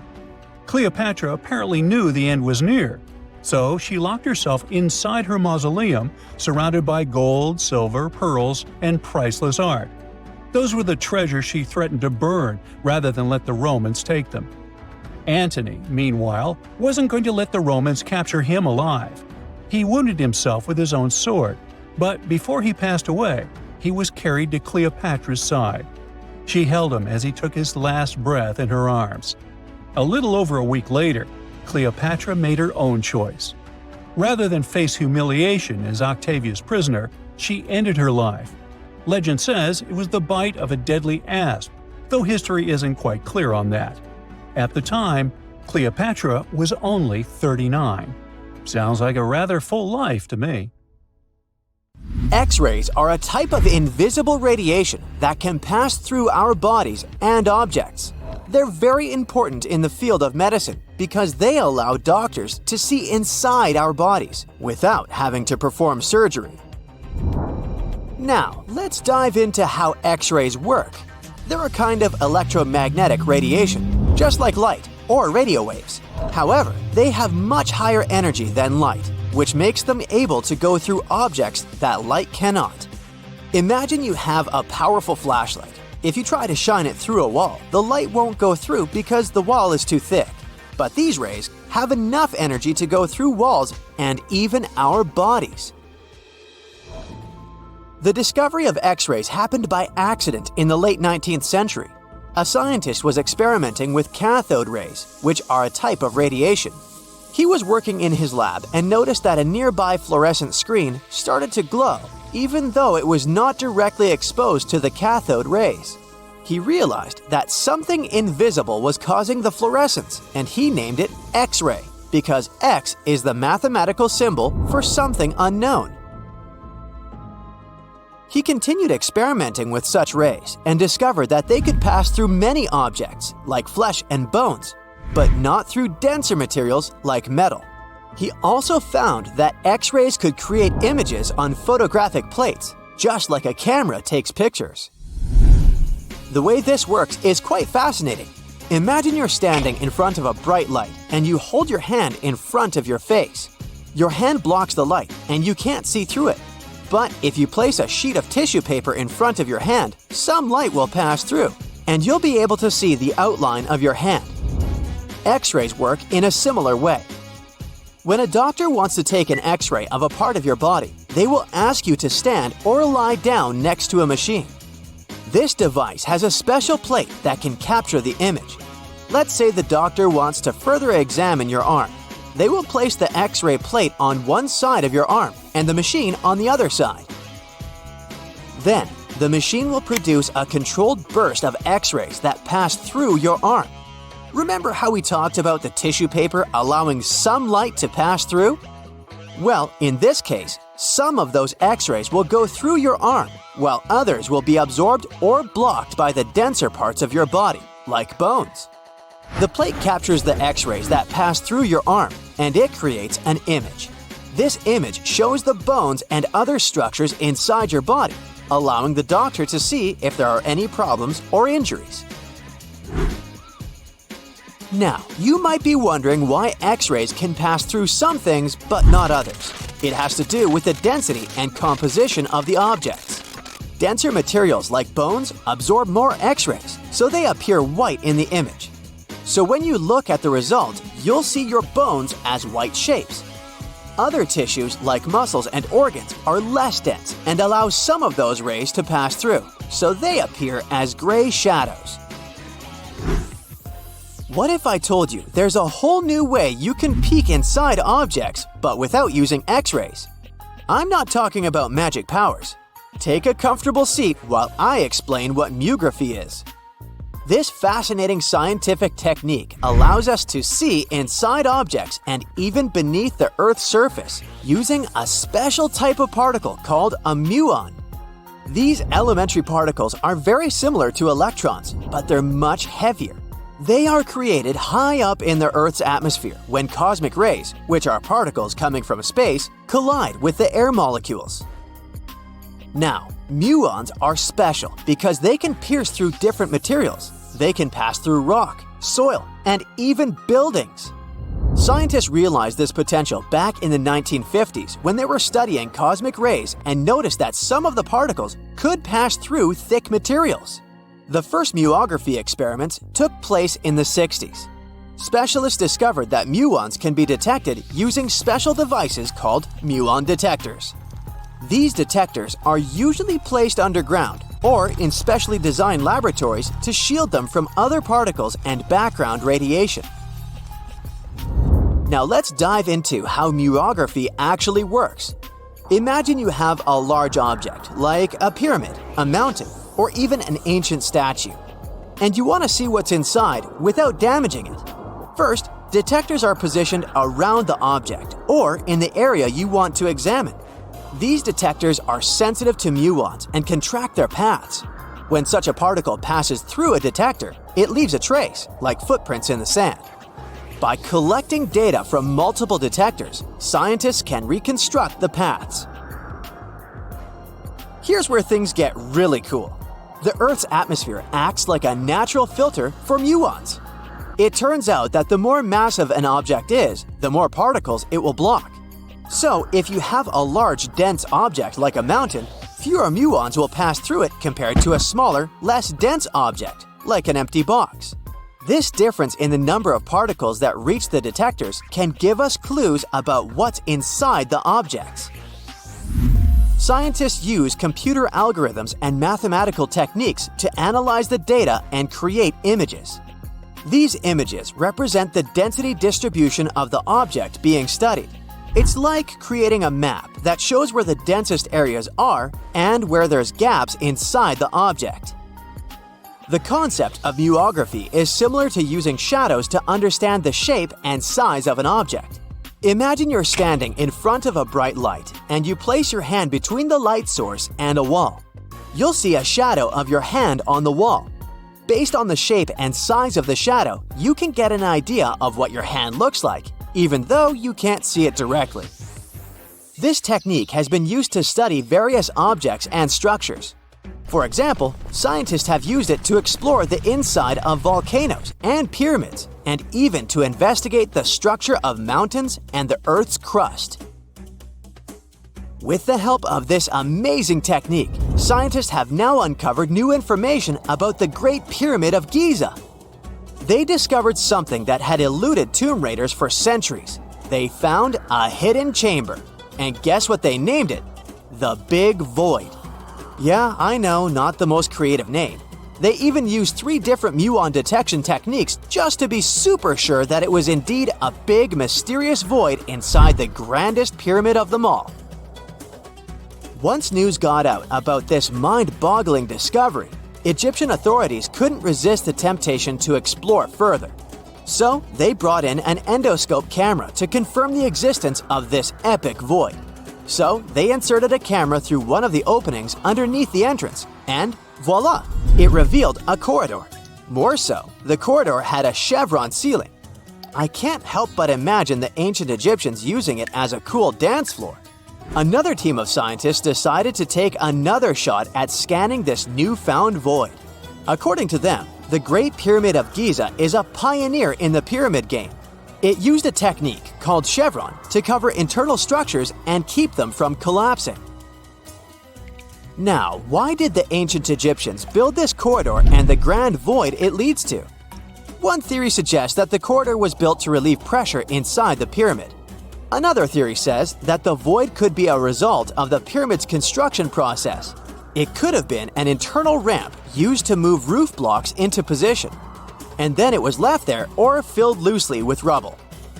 According to other enthusiastic explorers, there might be another burial chamber waiting to be discovered. They believe that the pyramids were built with a dash of randomness in the construction process. As the builders worked their magic, they realized that some chambers wouldn't be able to handle the weight of a majestic sarcophagus. So they made adjustments on the fly, creating new plans as they went along.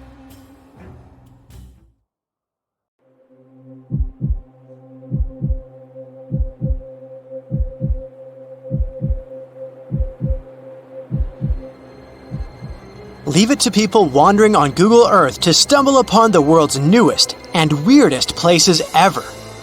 Like this mysterious pyramid discovered in Antarctica. Soon enough, the internet blew up with all sorts of theories regarding this unusual shape. Could it be a sign from a different life form? Is this pyramid indeed natural, or is it man-made? For starters, it's not the first time we've discovered a pyramid in the Antarctic. The first one was observed by the British Antarctic expedition in the 1910s and kept secret for a long time. Its discovery being kept hidden only added to the mystery. A second such structure was discovered in 2016, which further increased the interest in the matter. The mystery was soon enough deciphered by scientists. These formations are just mountains. They're located near the Ellsworth Mountains, a range over 250 miles long. So they're just mountain peaks that have broken through the ice sheet. As for their particular shape, it's just a coincidence. Pyramids are found throughout nature. The Matterhorn in the Alps and Mount Ballenstinder in Iceland, for example, are quite similar in terms of shape. As for the official name of these peaks, they're called nunataks, or peaks of rock peeking through a glacier or an ice sheet. Antarctica has way more incredible features, like the fact that it's home of 60 to 90% of the world's fresh water. That's because its ice sheet is the biggest on our planet, stretching across 5.4 million square miles. I'll spare you the calculations, but that leaves only 1% of the continent ice-free. Antarctica's ice reaches 2.7 miles thick at its deepest point, meaning half the height of Mount Everest. Should it ever melt completely, our sea levels would rise to roughly 200 feet. It wasn't always this cold though. At some point in our planet's history, Antarctica had some average temperatures as the city of Melbourne has today. It took a lot of research, but scientists figured out that Antarctica's temperatures could have reached up to 62.6 degrees Fahrenheit. Sure, that was 40 to 50 million years ago, but if you think about it, it was at the same time when dinosaurs roamed our Earth. Time is also different on this icy continent. All the lines of longitude that help us calculate different time zones merge into a single point at the South Pole. Here, there are 6 months of daylight in the summer, followed by 6 months of complete darkness during the colder season.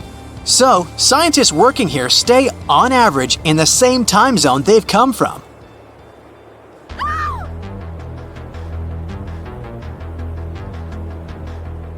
The Bloodfalls aren't a chapter of a thriller movie.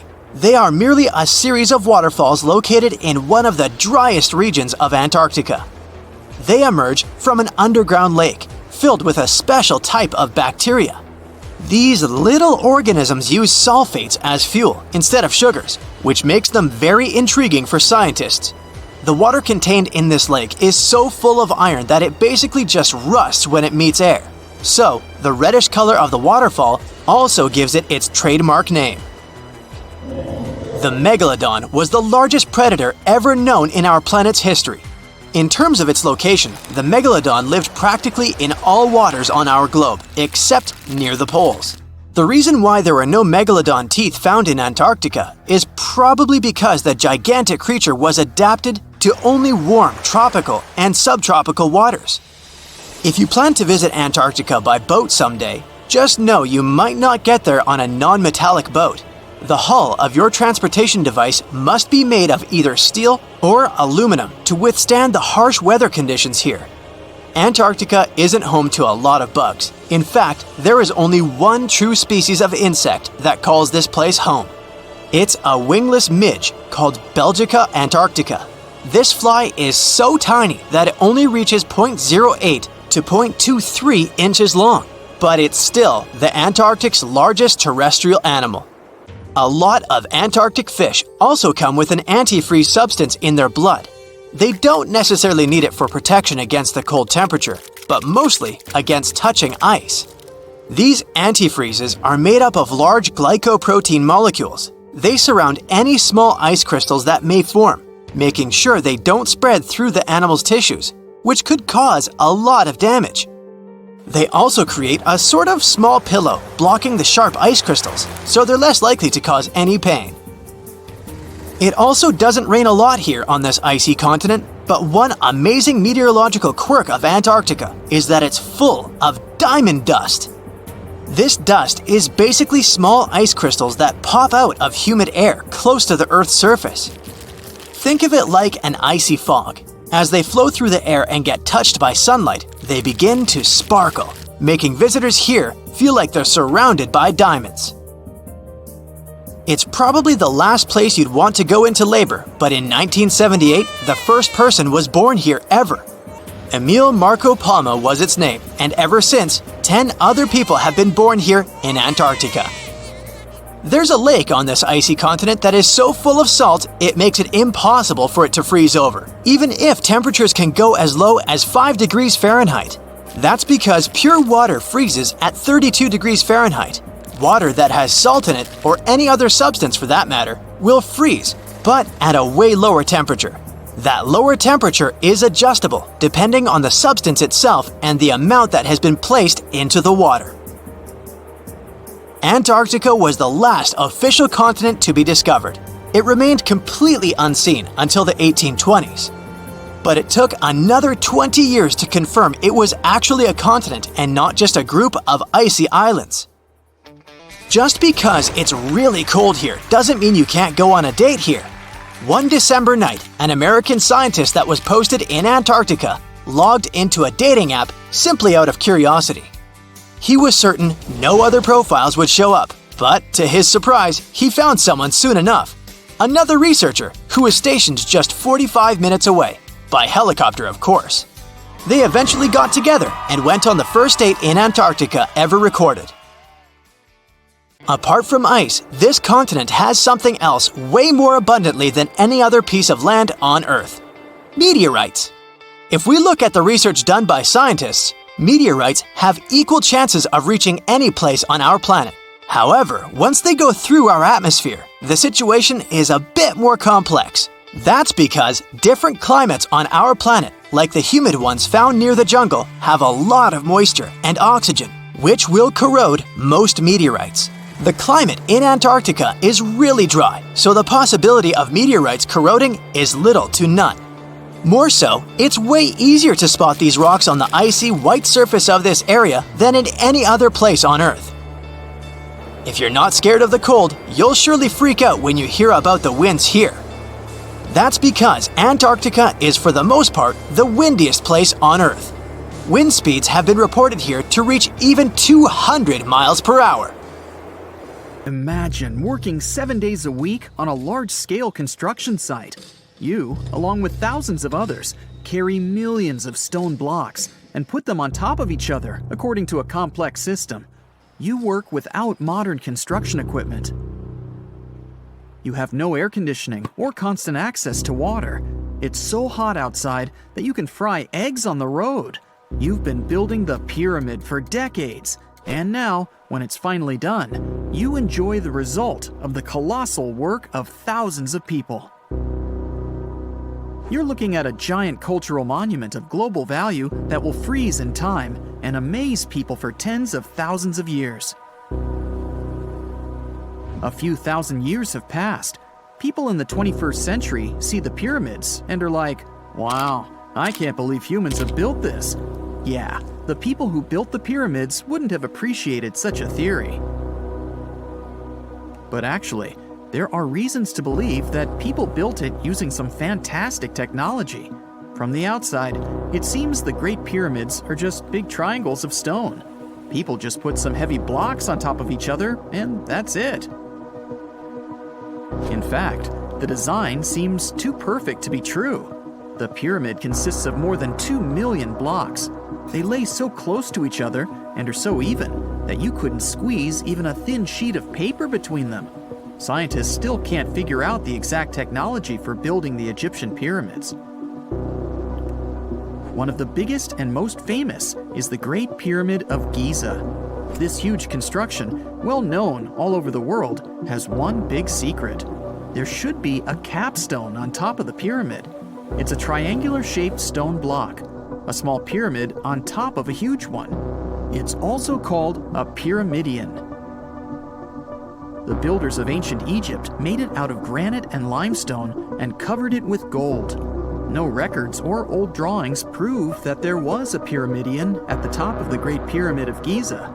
But there's another ancient Egyptian structure with such a triangle, the Red Pyramid. It was built before the Great One, and its capstone has survived to this day. Archaeologists have found and reconstructed it. But where could the capstone of the Great Pyramid be? It's a mystery that still has no answer. Some are sure that some thieves have stolen it from the top. Maybe they just climbed up and pushed the pyramidion down. It makes perfect sense. The capstone was probably the most valuable element of the pyramid. Many scientists and archaeologists still don't know its exact purpose. Some believe that this peak covered with gold glorified the pharaohs. The capstone reflected moonlight at night and illuminated the entire space around it. During the day, the capstone reflected sunlight with its shiny surface. You could have noticed it from afar. The top of the pyramid was a kind of guiding star for lost travelers. All other stone blocks of the pyramid consist of limestone. People polished them to make them look shiny. In the past, they were even glowing and reflected light. You could see glowing pyramids from space, although they looked like tiny lights. Over thousands of years, winds, sandstorms, and rains have changed the pyramid's appearance. If people had taken care of them all this time, they would have looked like something out of science fiction movies, or the pyramids from Las Vegas.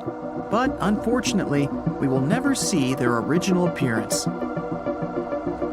Some archaeologists and scientists believe that the capstone could absorb the sun's energy and distribute it evenly throughout the pyramid. No one knows precisely why the Egyptians needed this technology.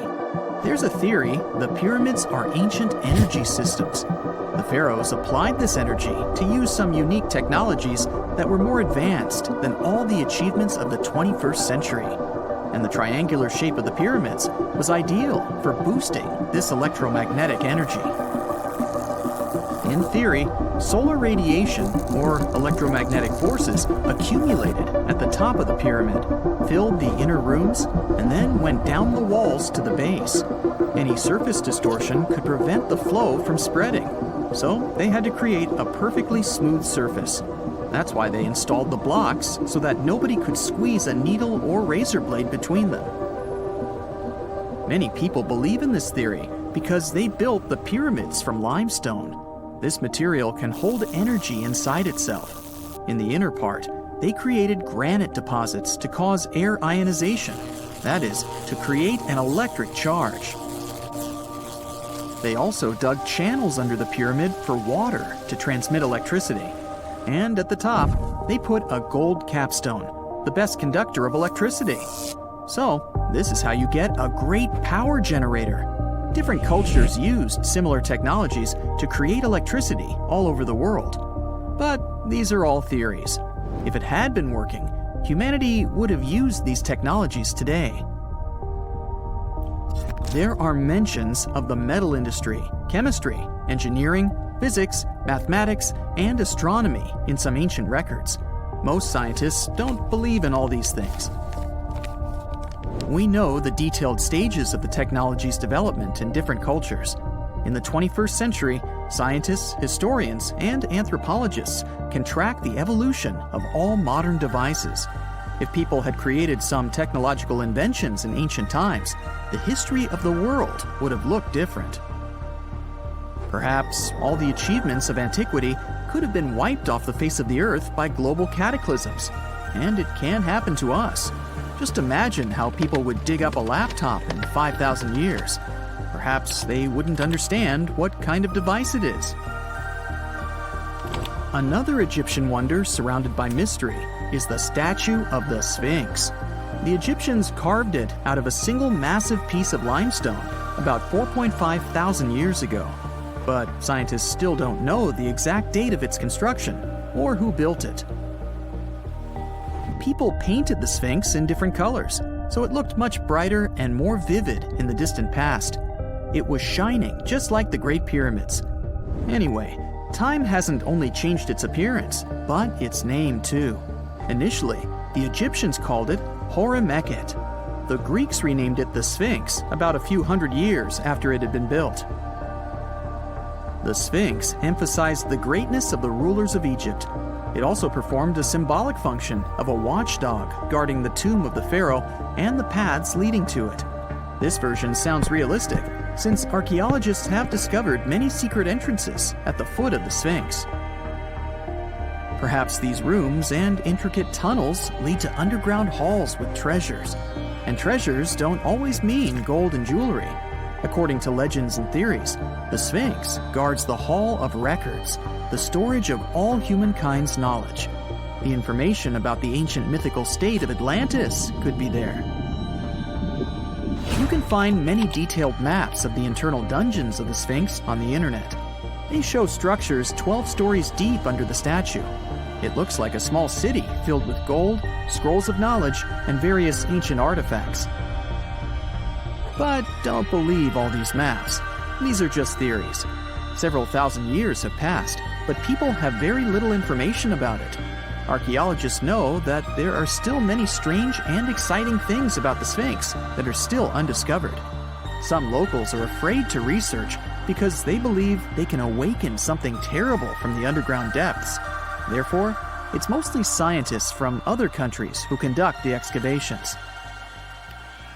In 1998, scientists discovered strange tunnels leading to empty rooms under the Sphinx.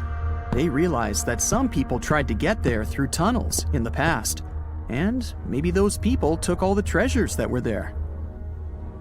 One of the legends says that some powerful artifact lays beneath the Sphinx. Its technology can change the whole world, but the locals are hiding it because it can damage the planet. Some believe that you can find evidence of unknown technologies painted on the granite walls in the pharaoh's tombs. But most likely, these paintings and signs tell us the myths and legends of ancient Egypt. But what if Egyptian symbols and drawings are detailed instructions for using ancient technologies? What if the locals that lived at that time thought, people in the future won't be able to get energy themselves. Let's leave some detailed instructions for them. Anyway, there are many riddles and theories. In reality, The search for answers is a dangerous undertaking, since it's not easy to get into the underground halls. Excavations can ruin the structure of the entire Sphinx. Any person inside the tunnels may get lost and never be able to find their way back. Besides, it costs a lot of money. Now, what would be awesome is if people could invent some device that could scan underground areas and show their detailed models. This just in, the world's oldest pyramid was built during the last ice age. And I'm not even talking about Egypt. I'm saying our ancestors might have spewed a 27,000-year-old pyramid in West Java. Gunung Padang is not exactly shouting pyramid. It's more of a mound with huge scattered stones tossed all over it. But local people seem to revere it, and they have for centuries. It wasn't until recently that the Indonesian authorities decided to excavate a bit deeper to see what all the fuss was about. They ended up finding the remains of a human settlement. It was rather unexpected, since the mound is pretty high up. This excavation could only prove there were humans in the area as far back as 45 BCE, which sounds reasonable. It was up to an Indonesian geologist named Donny Hillman to prove that Gunung Padang is the world's first pyramid. He used all sorts of new technology to support his claim. Our guy used carbon dating, which digs deep into the earth and takes whole chunks of soil. He found layers and layers of constructions, like he was digging up Rome and finding ancient buildings buried in the ground. His research proved that there had been caverns and even rooms down there, which could only mean one thing: humans. As for the rocks located up in the mound, they were most likely strategically placed by the people who lived there back in the day. They needed a place to meditate, so they arranged things in a harmonious way. Their smooth surfaces wouldn't be the result of years of erosion, but the works of great sculptures, the Michelangelos of their day, let's say. If this is all for real, then human civilizations began way before we think they did. Our ancestors, the Paleolithic humans, didn't have what it took to be considered a civilization, especially not the tools and knowledge to build pyramids. They needed a lot of masonry skills, which weren't all that available during the last ice age. His peers don't share this view, though. They could believe Hillman's theory if he had found evidence such as charcoal and bone fragments, but he didn't. Flint Dibble, another archaeologist, says that without concrete evidence of human activity, there's no proof of an actual pyramid. In this case, all the data proves is that the soil in the mound dates back to 27,000 years ago. He thinks the rocks on top of the mound just slipped down the hill, like rocks normally do. Only a complex society would have managed to build a stepped pyramid like they claim it was. But according to Bill Farley, an American archaeologist, there's just no reason to believe there were any settlements in Indonesia during the last ice age. Now, just so you know, the oldest known ancient society with this kind of knowledge is probably 11,000 years old and used to occupy the region of modern-day Turkey. Take a look, Turkey's Göbekli Tepe. It's also not a pyramid, but it's the oldest monolithic construction made by humans. Back in the Neolithic period, a lot of people settled there, and there are proofs for it. For example, the walls there are covered in ancient drawings of clothing and wild animals. Until recently, the title of the world's oldest pyramid went to a three-sided construction known as the Djoser Pyramid in Egypt. Djoser is located just a few miles south of the Giza complex in a town called Saqqara. It made its way to popular culture more than once. In the 18th century, it became a common feature in European paintings. Young men from the cultural elite did a grand tour around the world, and Saqqara was at the top of their list. It was also featured in the video game Assassin's Creed, with a digital representation way more accurate than many historical drawings of the thing. That was kind of a big deal in ancient Egypt, to build pyramids for kings to spend their afterlives. And if you thought the Khufu pyramid was the oldest one in the world, well, Djoser was built 70 years ahead of that time. The development of new technology has allowed archaeologists to make groundbreaking discoveries, and a new, or should I say ancient pyramid in South America might win the title in dispute.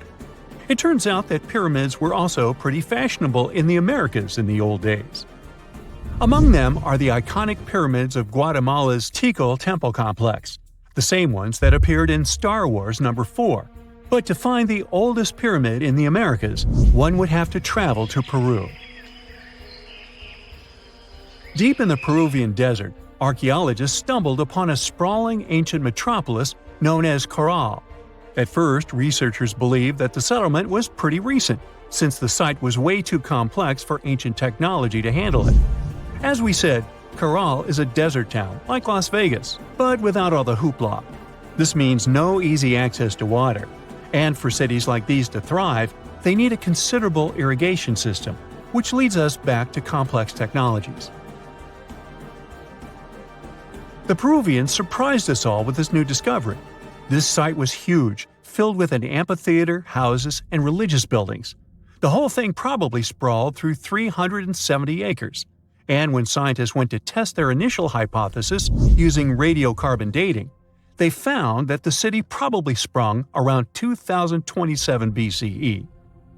On the site, archaeologists found 6 pyramids that could possibly predate the one in Saqqara.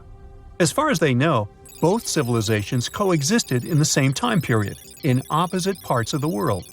But since researchers can't pinpoint the exact age of Caral's pyramids, it's pretty hard to guess which civilization completed their pyramid first. If only we had a crystal ball. Now, it just so happens that the shape of a pyramid is something that nature is able to produce all on its own, leaving us modern-day humans a bit confused. A classic example is the Japanese site of Yaonagani, which also goes by the name of Japan's Atlantis. The entire monument is about the size of 5 football fields and the height of a 5-story building. Explorers and scientists believe that Yaonagani dates back to 10,000 years ago. For Japan's top marine geologist, Professor Masaki Kimura, Yaonagani is the heritage of a lost civilization. Kimura has dived into exploring the ruins over 100 times over the past 10 years. To him, there are clear signs of human activity down there. Check out this triangular-shaped pool on the monument's surface. Kimura thinks it's actual proof of humans, because this triangle-shaped concave is a historical symbol of water fountains in the region.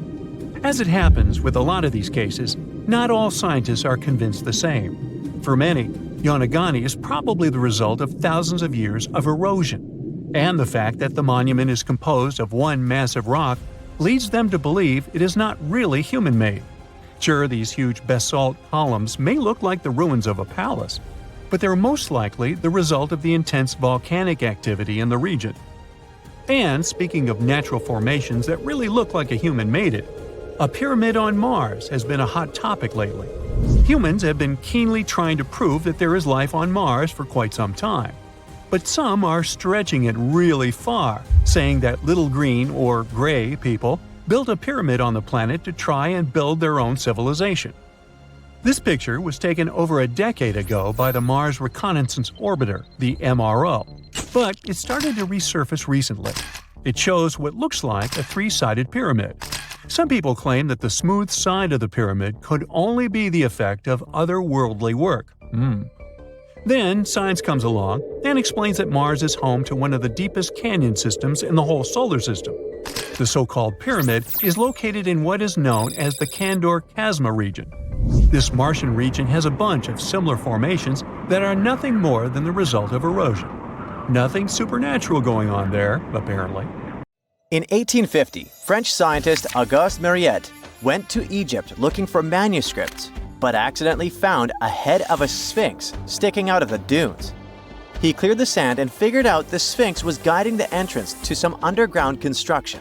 Several months later, he finally entered the serapium of Saqqara.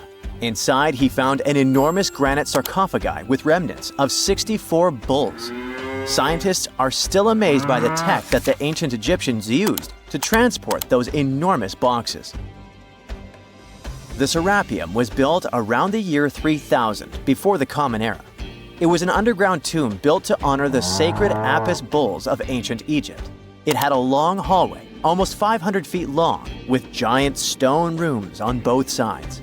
Some of the sarcophagi weighed as much as 50 average cars, and all of them were made with super precision, with exact 90-degree angles. These sarcophagi were beautifully decorated with hieroglyphs and carvings that told stories about the lives and importance of the Apis bulls. Now, there are 24 sarcophagi left. In ancient Egypt, Apis bulls were very special animals connected to the deity Ptah. They thought the bulls carried Ptah's spirit and wisdom, helped the pharaoh, and protected the Egyptians. Priests looked for special markings on young bulls to find Apis bulls. It could be a white triangle on its forehead, which symbolized divine light, a shape on its back like a vulture's wing, and a scarab shape under its tongue, which stood for rebirth. If a bull had these signs, they believed it was chosen by Ptah and treated it like royalty. The chosen bulls lived in a special temple in Memphis, the city where they worshipped Ptah. They received the best care and offerings from visitors who wanted their blessings. When an Apis bull passed away, it was treated with great honor and mummified. When Mariette entered the serapium, he noticed traces of rollers on the gallery's floor and found 2 wooden horizontal winches. Each had 8 levers. Later, other explorers saw double rails. The burial chambers were lower than the hallway floor. To get the boxes into place, workers filled the chambers with sand so the sarcophagi could be rolled in straight. Then they slowly removed the sand to gently lower the boxes into perfectly cut spaces in the bedrock.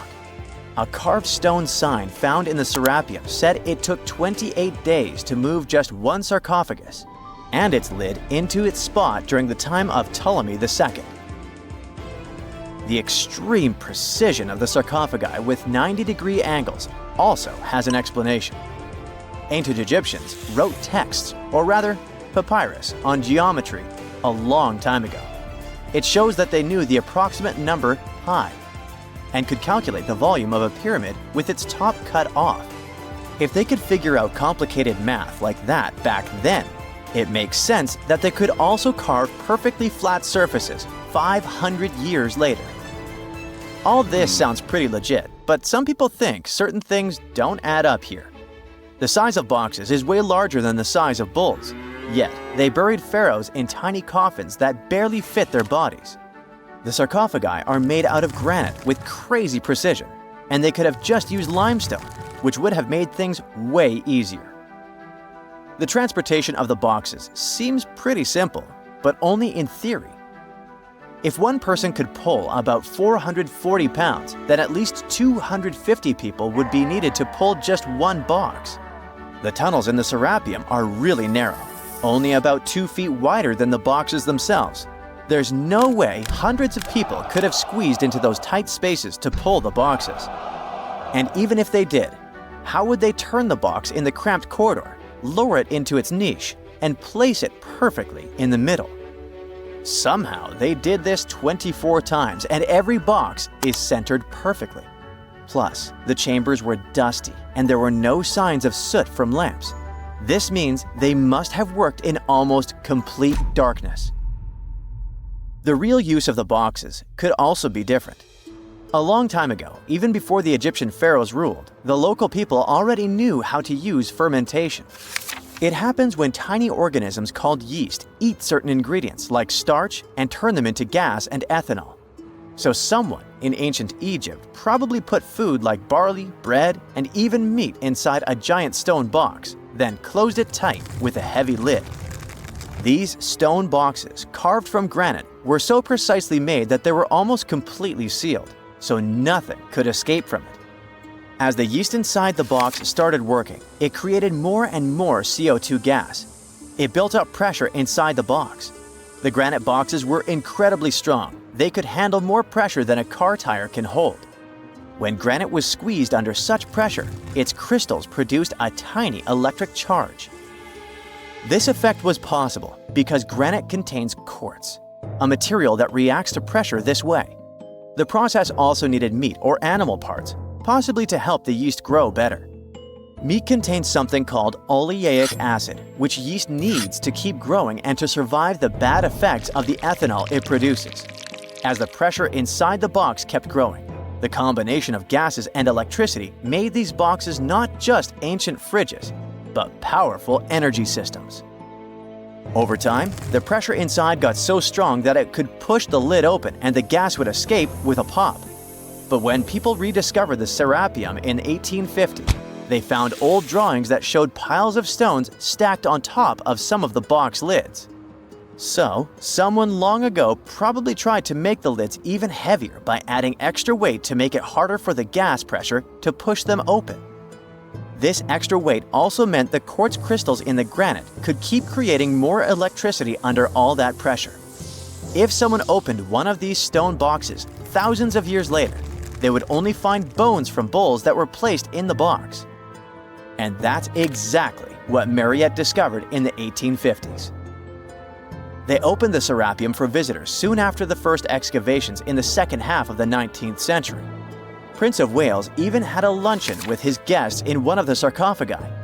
Sands and earthquakes made the site inaccessible for a while, but now you can visit it again and try to solve the mystery yourself. With new tech, we could have answers to many other historical mysteries soon. A team of scientists at Chicago's Field Museum of Natural History recently used a special CT scanner to learn more about ancient Egyptian mummies without unwrapping them. They gently rolled 26 mummies on custom carts out to the parking lot, where the scanner was waiting. It took thousands of detailed X-ray pictures of each mummy and their coffins. When all the pictures were put together, they created 3D images that showed what was inside, the skeletons and some artifacts. The scientists hope these images will help them understand ancient Egyptian burial practices from over 3,000 years ago. Even though the scanning process only took 4 days, it might take 3 years to study all the data. But scientists were able to learn some personal details about the mummies. One of the most popular mummified individuals at the museum, Lady Chineta, was a woman who lived in ancient Egypt about 3,000 years ago. It looks like she passed away in her late 30s or early 40s. To make sure her body looked complete for the afterlife, embalmers put stuffing in her neck to keep it from collapsing. They also placed artificial eyes in her sockets, so she would have eyes in the next world. She was wrapped in fancy linen and placed in a beautifully decorated coffin. The scans revealed that it had been carefully crafted with a slit at the back, which embalmers used to fit the body.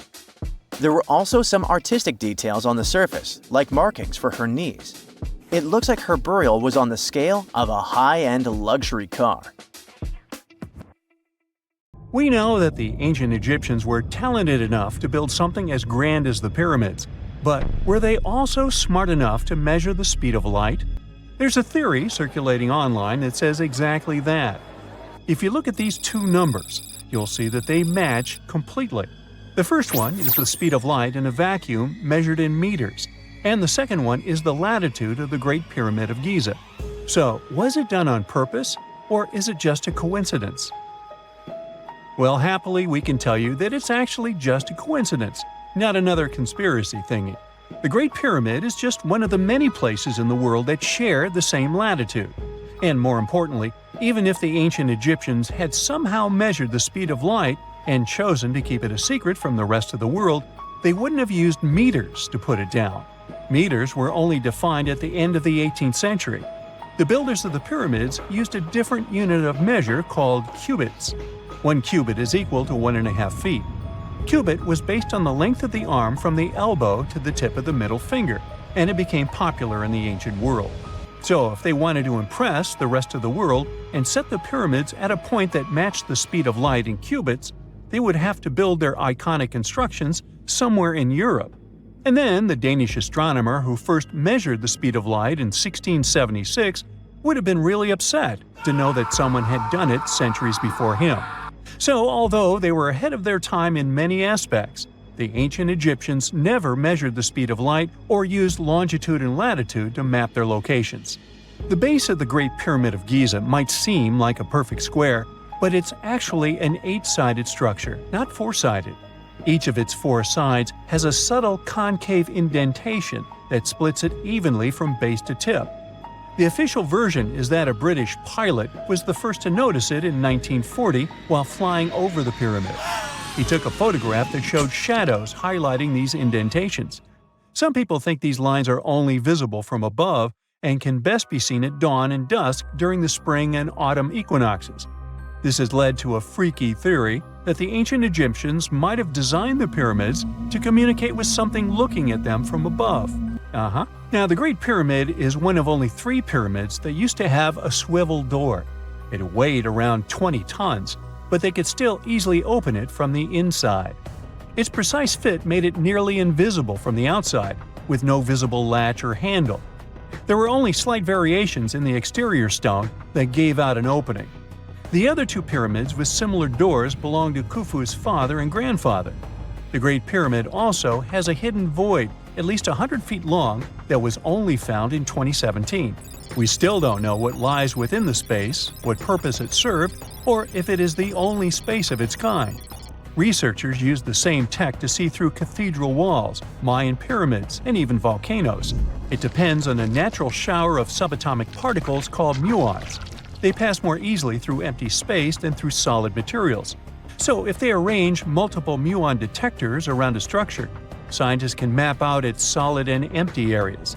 A team of scientists placed muon detectors inside the Great Pyramid and allowed them to gather data for months. Scientists have analyzed samples of the mortar used to build the pyramids many times. Although we know its composition, modern technology still can't replicate it. The mortar is mostly made from processed gypsum, but it wasn't used like the cement we use for bricks today. Instead, they used it to support the joints between the massive stones as they were set in place. The estimated amount they needed to construct the Great Pyramid was around 500,000 tons of mortar. The gypsum mortar is stronger than the stones themselves and has held up for thousands of years. Now, all four sides of the Great Pyramid are aligned with the cardinal points – north, south, east, and west. According to geologist and engineer Glenn Dash, the alignment is accurate to within 4 minutes of arc, or 1/15th of a degree. The architects managed to achieve this without modern tools like drones, blueprints, or computers. Many researchers try to explain this construction miracle. Maybe they used the pole star or the sun's shadow. Dash recently proposed a new, simpler idea. The Egyptians might have used the autumnal equinox to align the pyramids. It happens twice a year when the Earth's equator passes through the center of the sun's disk, making day and night nearly equal in length. To test his theory, Dash conducted an experiment on the 22nd of September 2016, the first day of the fall equinox. He used a special rod the Egyptians had to cast a shadow and tracked its tip at regular intervals, forming a smooth curve. By connecting 2 points of the curve with a taut string, he created an almost perfect east-west line. Dash noted that on the equinox, the shadow's tip runs in a straight line, nearly perfectly east-west, and with a slight counterclockwise error. There's a similar error in the pyramids. Although his experiment was conducted in Connecticut, Dash believes that the same method would work in Egypt.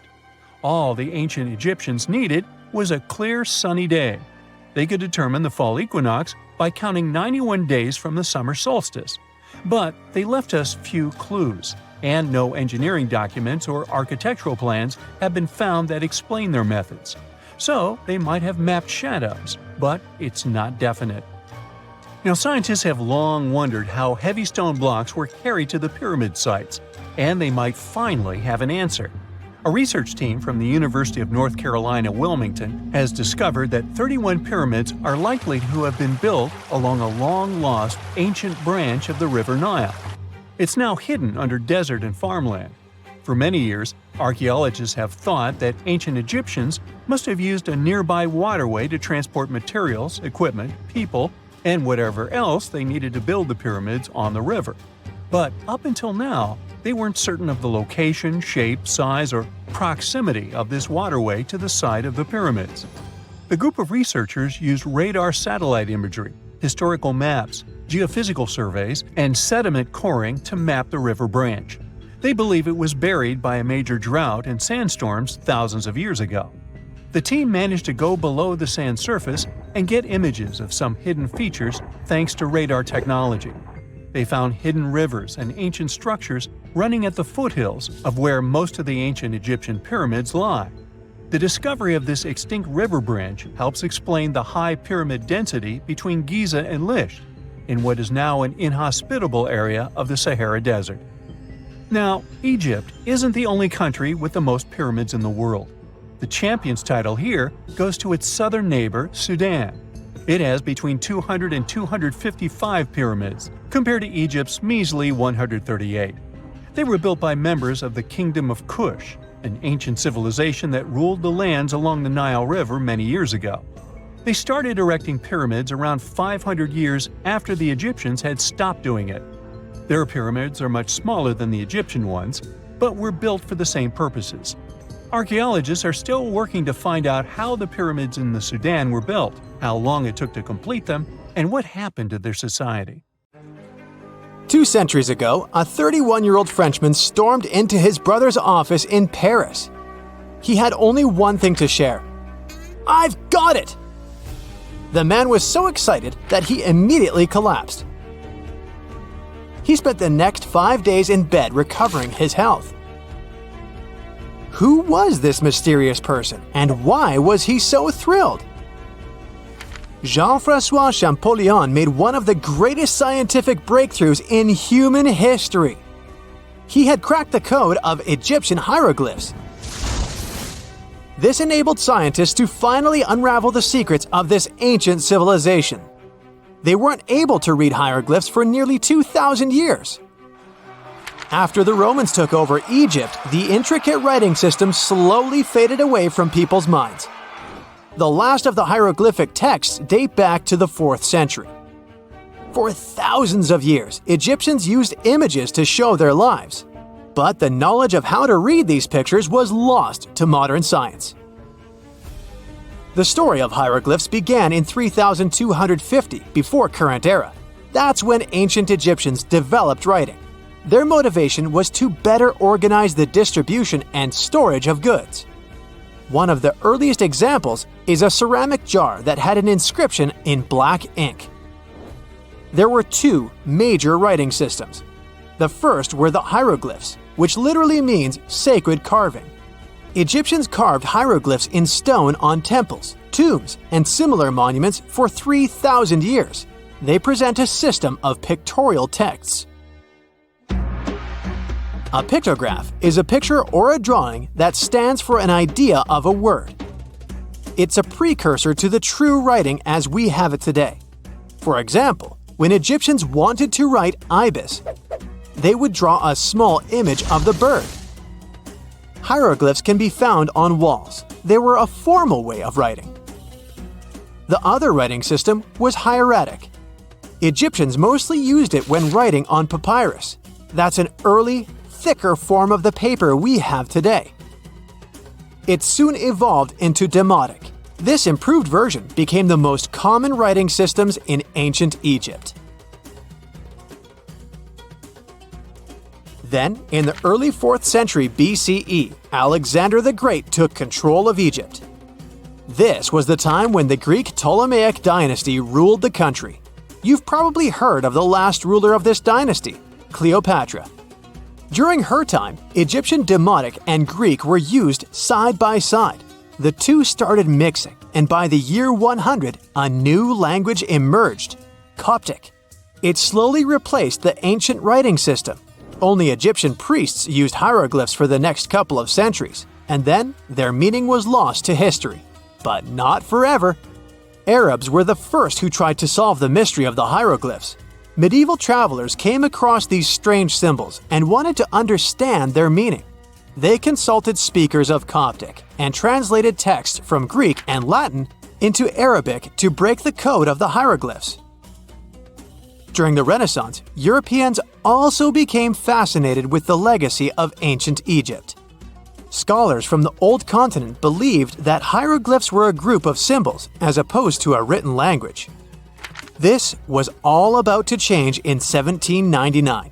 A year earlier, Napoleon, the famous French ruler, arrived in Egypt. His subordinates constructed a fort that dated back to the 15th century. Rashid, or Rosetta, was a port town in the northeast of Egypt, near Alexandria. One section of the old fortification wall contained an interesting slab inside. The stone tablet was made of a granite-like rock. It was just 40 inches high and 30 inches wide. It contained 3 distinctive sections of text carved into it. The letters were in 3 scripts and 2 languages: hieroglyphs, Demotic, and Greek. It was a fragment of a larger ancient stela. These are upright stone slabs that are used to dedicate to a person or an event, but the one from Rosetta was damaged. 2/3 of the hieroglyphic text on the top was missing. The bottom Greek text lacked a cornerstone. The only fully preserved section was the writing in Demotic in the middle of the slab. It eventually ended up in the British Museum. The scientific community was intrigued, and the race was on to decipher it. Prints and casts of the slab went out all over Europe. Scholars already knew ancient Greek, so in theory, this shouldn't have been so hard. The first people who saw the Rosetta Stone thought the process would take 2 weeks. In the end, it took 2 decades. The main issue was the fact that hieroglyphs and spoken ancient Egyptian didn't have a connection anymore. Scientists didn't know what sounds the letters on the slab corresponded to. Imagine if English disappeared 1,000 years in the future. Then someone finds a tablet with the word dog. At first, they wouldn't know how to read the word or the individual letters. Even if they figured out how to pronounce the word, they wouldn't know its meaning. This is what linguists were dealing with in the case of the Rosetta Stone. The careful study of the artifact produced another find. The texts weren't direct translations of each other. They both described the same event, but in different words. It was like you saw a movie with 2 friends, and then all 3 of you wrote different reviews about it. The original text was probably in Greek, but the translators added extra words to make it sound more Egyptian. An English physician and physicist, Thomas Young, made the first great breakthrough. He knew that the name Ptolemy appeared several times in the text based on the Greek translation. This wasn't an Egyptian name, so it was impossible to represent it with a single image. The only way to spell out this Greek name was to use symbols that sound like it when produced. This is called transliteration, and we have it today as well. This is how foreign-sounding words are written down in Chinese or some Slavic languages. Young focused on sets of hieroglyphs in oval frames. These are called cartouches. He experimented a bit but finally discovered that one of them read, Ptolemy the Great. The individual hieroglyphs that made up this name corresponded to sounds needed to produce it. This is where our mysterious man from the beginning of the video enters the picture. Champollion picked up where Young left off. He knew Coptic, so the Frenchman was able to determine what many other hieroglyphs sounded like. The eureka moment was close. It came while he was studying a cartouche from a site dedicated to Ramses II. It had 4 symbols. The last 2 were the same. He determined this was the sound S. The first symbol was the sun. This is Ra or Re in Coptic. So the cartouche read Ra something SS. Can you already guess the name? Of course, it's Ramses. This breakthrough finally cracked the code. Ancient Egyptian wasn't a mishmash of cool-looking images. It was a phonetic language that Jean-François Champollion discovered in September of 1822. The stone slab is today known as the Decree of Memphis. The Egyptian Council issued it in this city in the year 196 before current era. In it, they expressed their loyalty to the pharaoh. They erected identical stelae and temples all across Egypt. The Rosetta Stone was just one copy of them, but its content is less important than the fact that Champollion's translation gave these ancient peoples their voice again. During the 1800s, European scholars didn't think that the Egyptian civilization was much older than classical Greek or Roman. Now that scientists could read hieroglyphs, a whole new chapter of human history opened. One of the most famous finds in the history of archaeology happened in 1922. That's when the British archaeologist Howard Carter discovered the tomb of Pharaoh Tutankhamun in Egypt's Valley of the Kings. The whole world admired King Tut's golden mask. But without Champollion's pioneering work, it would be impossible to know who its owner was. The young pharaoh's cartouche is phonetic.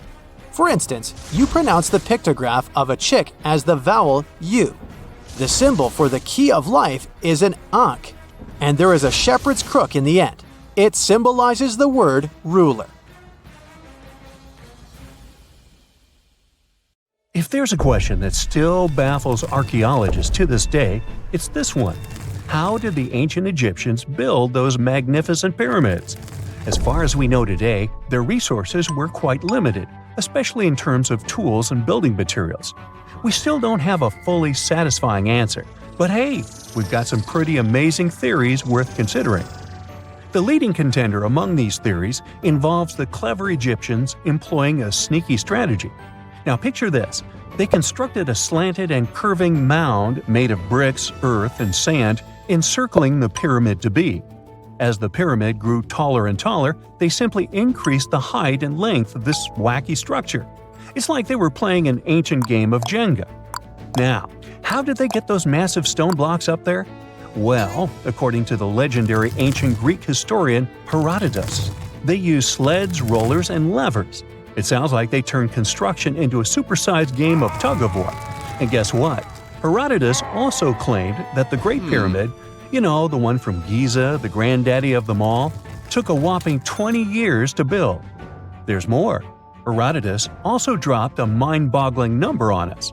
100,000 men were supposedly involved in this pyramid extravaganza.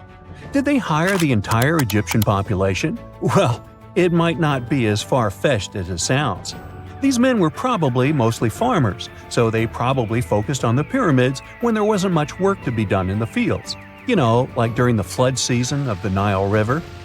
Obviously, specialists in the archaeological community had something to add to this theory. By the late 20th century, they discovered some evidence that suggests the workforce might have been smaller and more permanent than previously thought. Instead of a massive army of 100,000 pyramid builders, they proposed that a modest crew of around 20,000 workers, accompanied by support personnel like bakers, physicians, and even spiritual leaders, could have gotten the job done. There was also this theory that claimed that the pyramids were actually built from the top downward. It suggested that these colossal structures were nothing more than isolated hills used as quarries. The stones were supposedly drawn from these hills, and over time, competing engineers took charge and transformed them into the iconic pyramids we know today. Now, before you dismiss this theory as a wild fantasy, some folks thought it wasn't completely crazy. After all, there are instances where isolated hills exist, so maybe this theory had a tiny glimmer of truth. Whether it involved ramp building or ingenious work schedules, one thing is clear. Those pyramids have definitely left their mark on history and on our imaginations. Now, speaking of ancient Egyptian mysteries, there's this gigantic unfinished obelisk sitting in ancient Egypt, and scientists are trying to figure out how it was shaped. Now, some people suggest that our industrious ancestors used handheld pounders to get the job done. One expert has a different take on the matter, though. He argues that if we take a closer look at the pattern left behind by the shaping tool, we'll notice something peculiar. The walls of the trenches surrounding the obelisk display a neat and even pattern, which is pretty unlikely if they were pounded away by mere mortal hands. According to this expert, those horizontal striations are usually the result of a tool that takes breaks while removing material, leaving its mark on the surface. But wait, there's more. Imagine the tool being rocked back and forth against the trench walls, clearing away the waste to keep the trench from narrowing.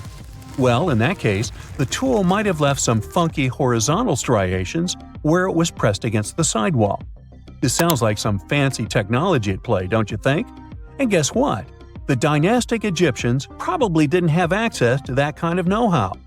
Another famous Egyptologist from way back also uncovered a bunch of core drills during his adventures. Although the actual drill bits are missing, his collection houses these particular core remnants made of limestone, alabaster, and even granite.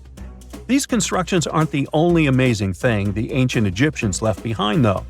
As it turns out, the Egyptians were the genius minds behind the creation of the handheld mirror.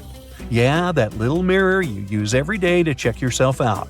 But here's the twist. These mirrors are like pieces of art. They were decorated with inscriptions and figures.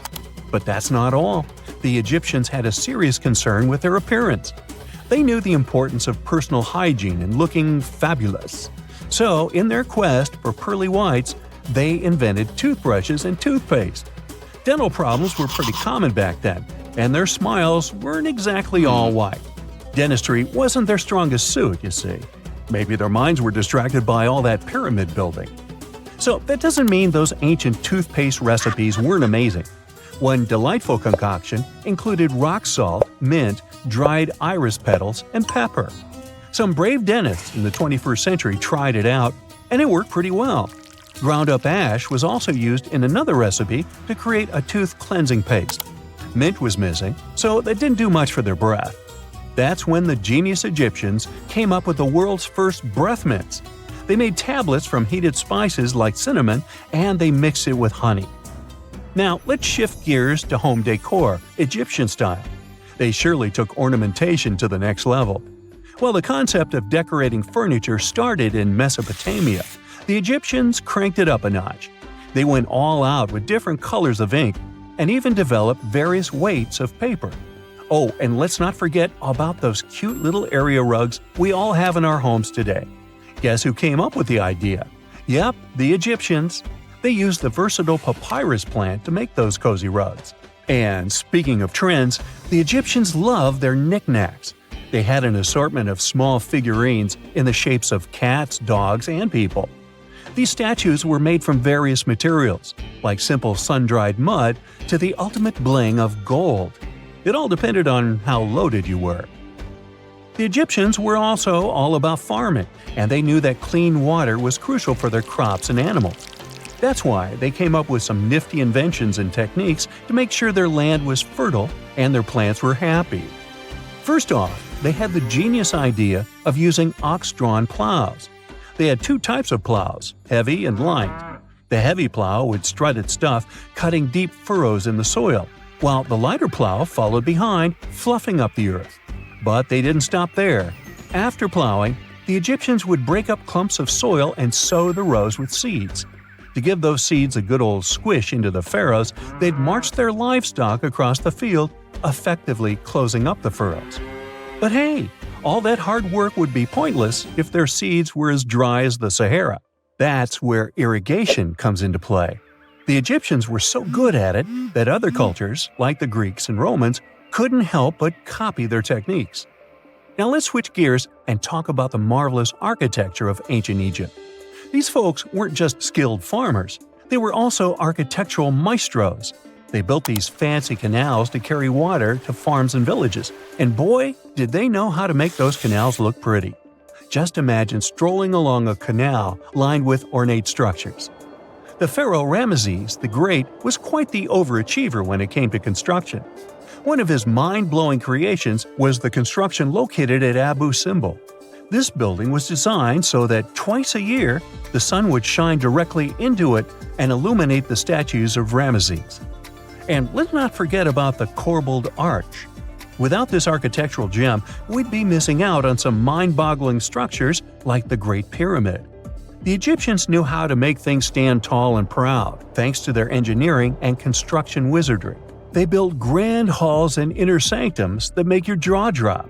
And some of these temples doubled as astronomical observatories. That's it for today. So hey, if you pacified your curiosity, then give the video a like and share it with your friends. Or if you want more, just click on these videos and stay on the bright side.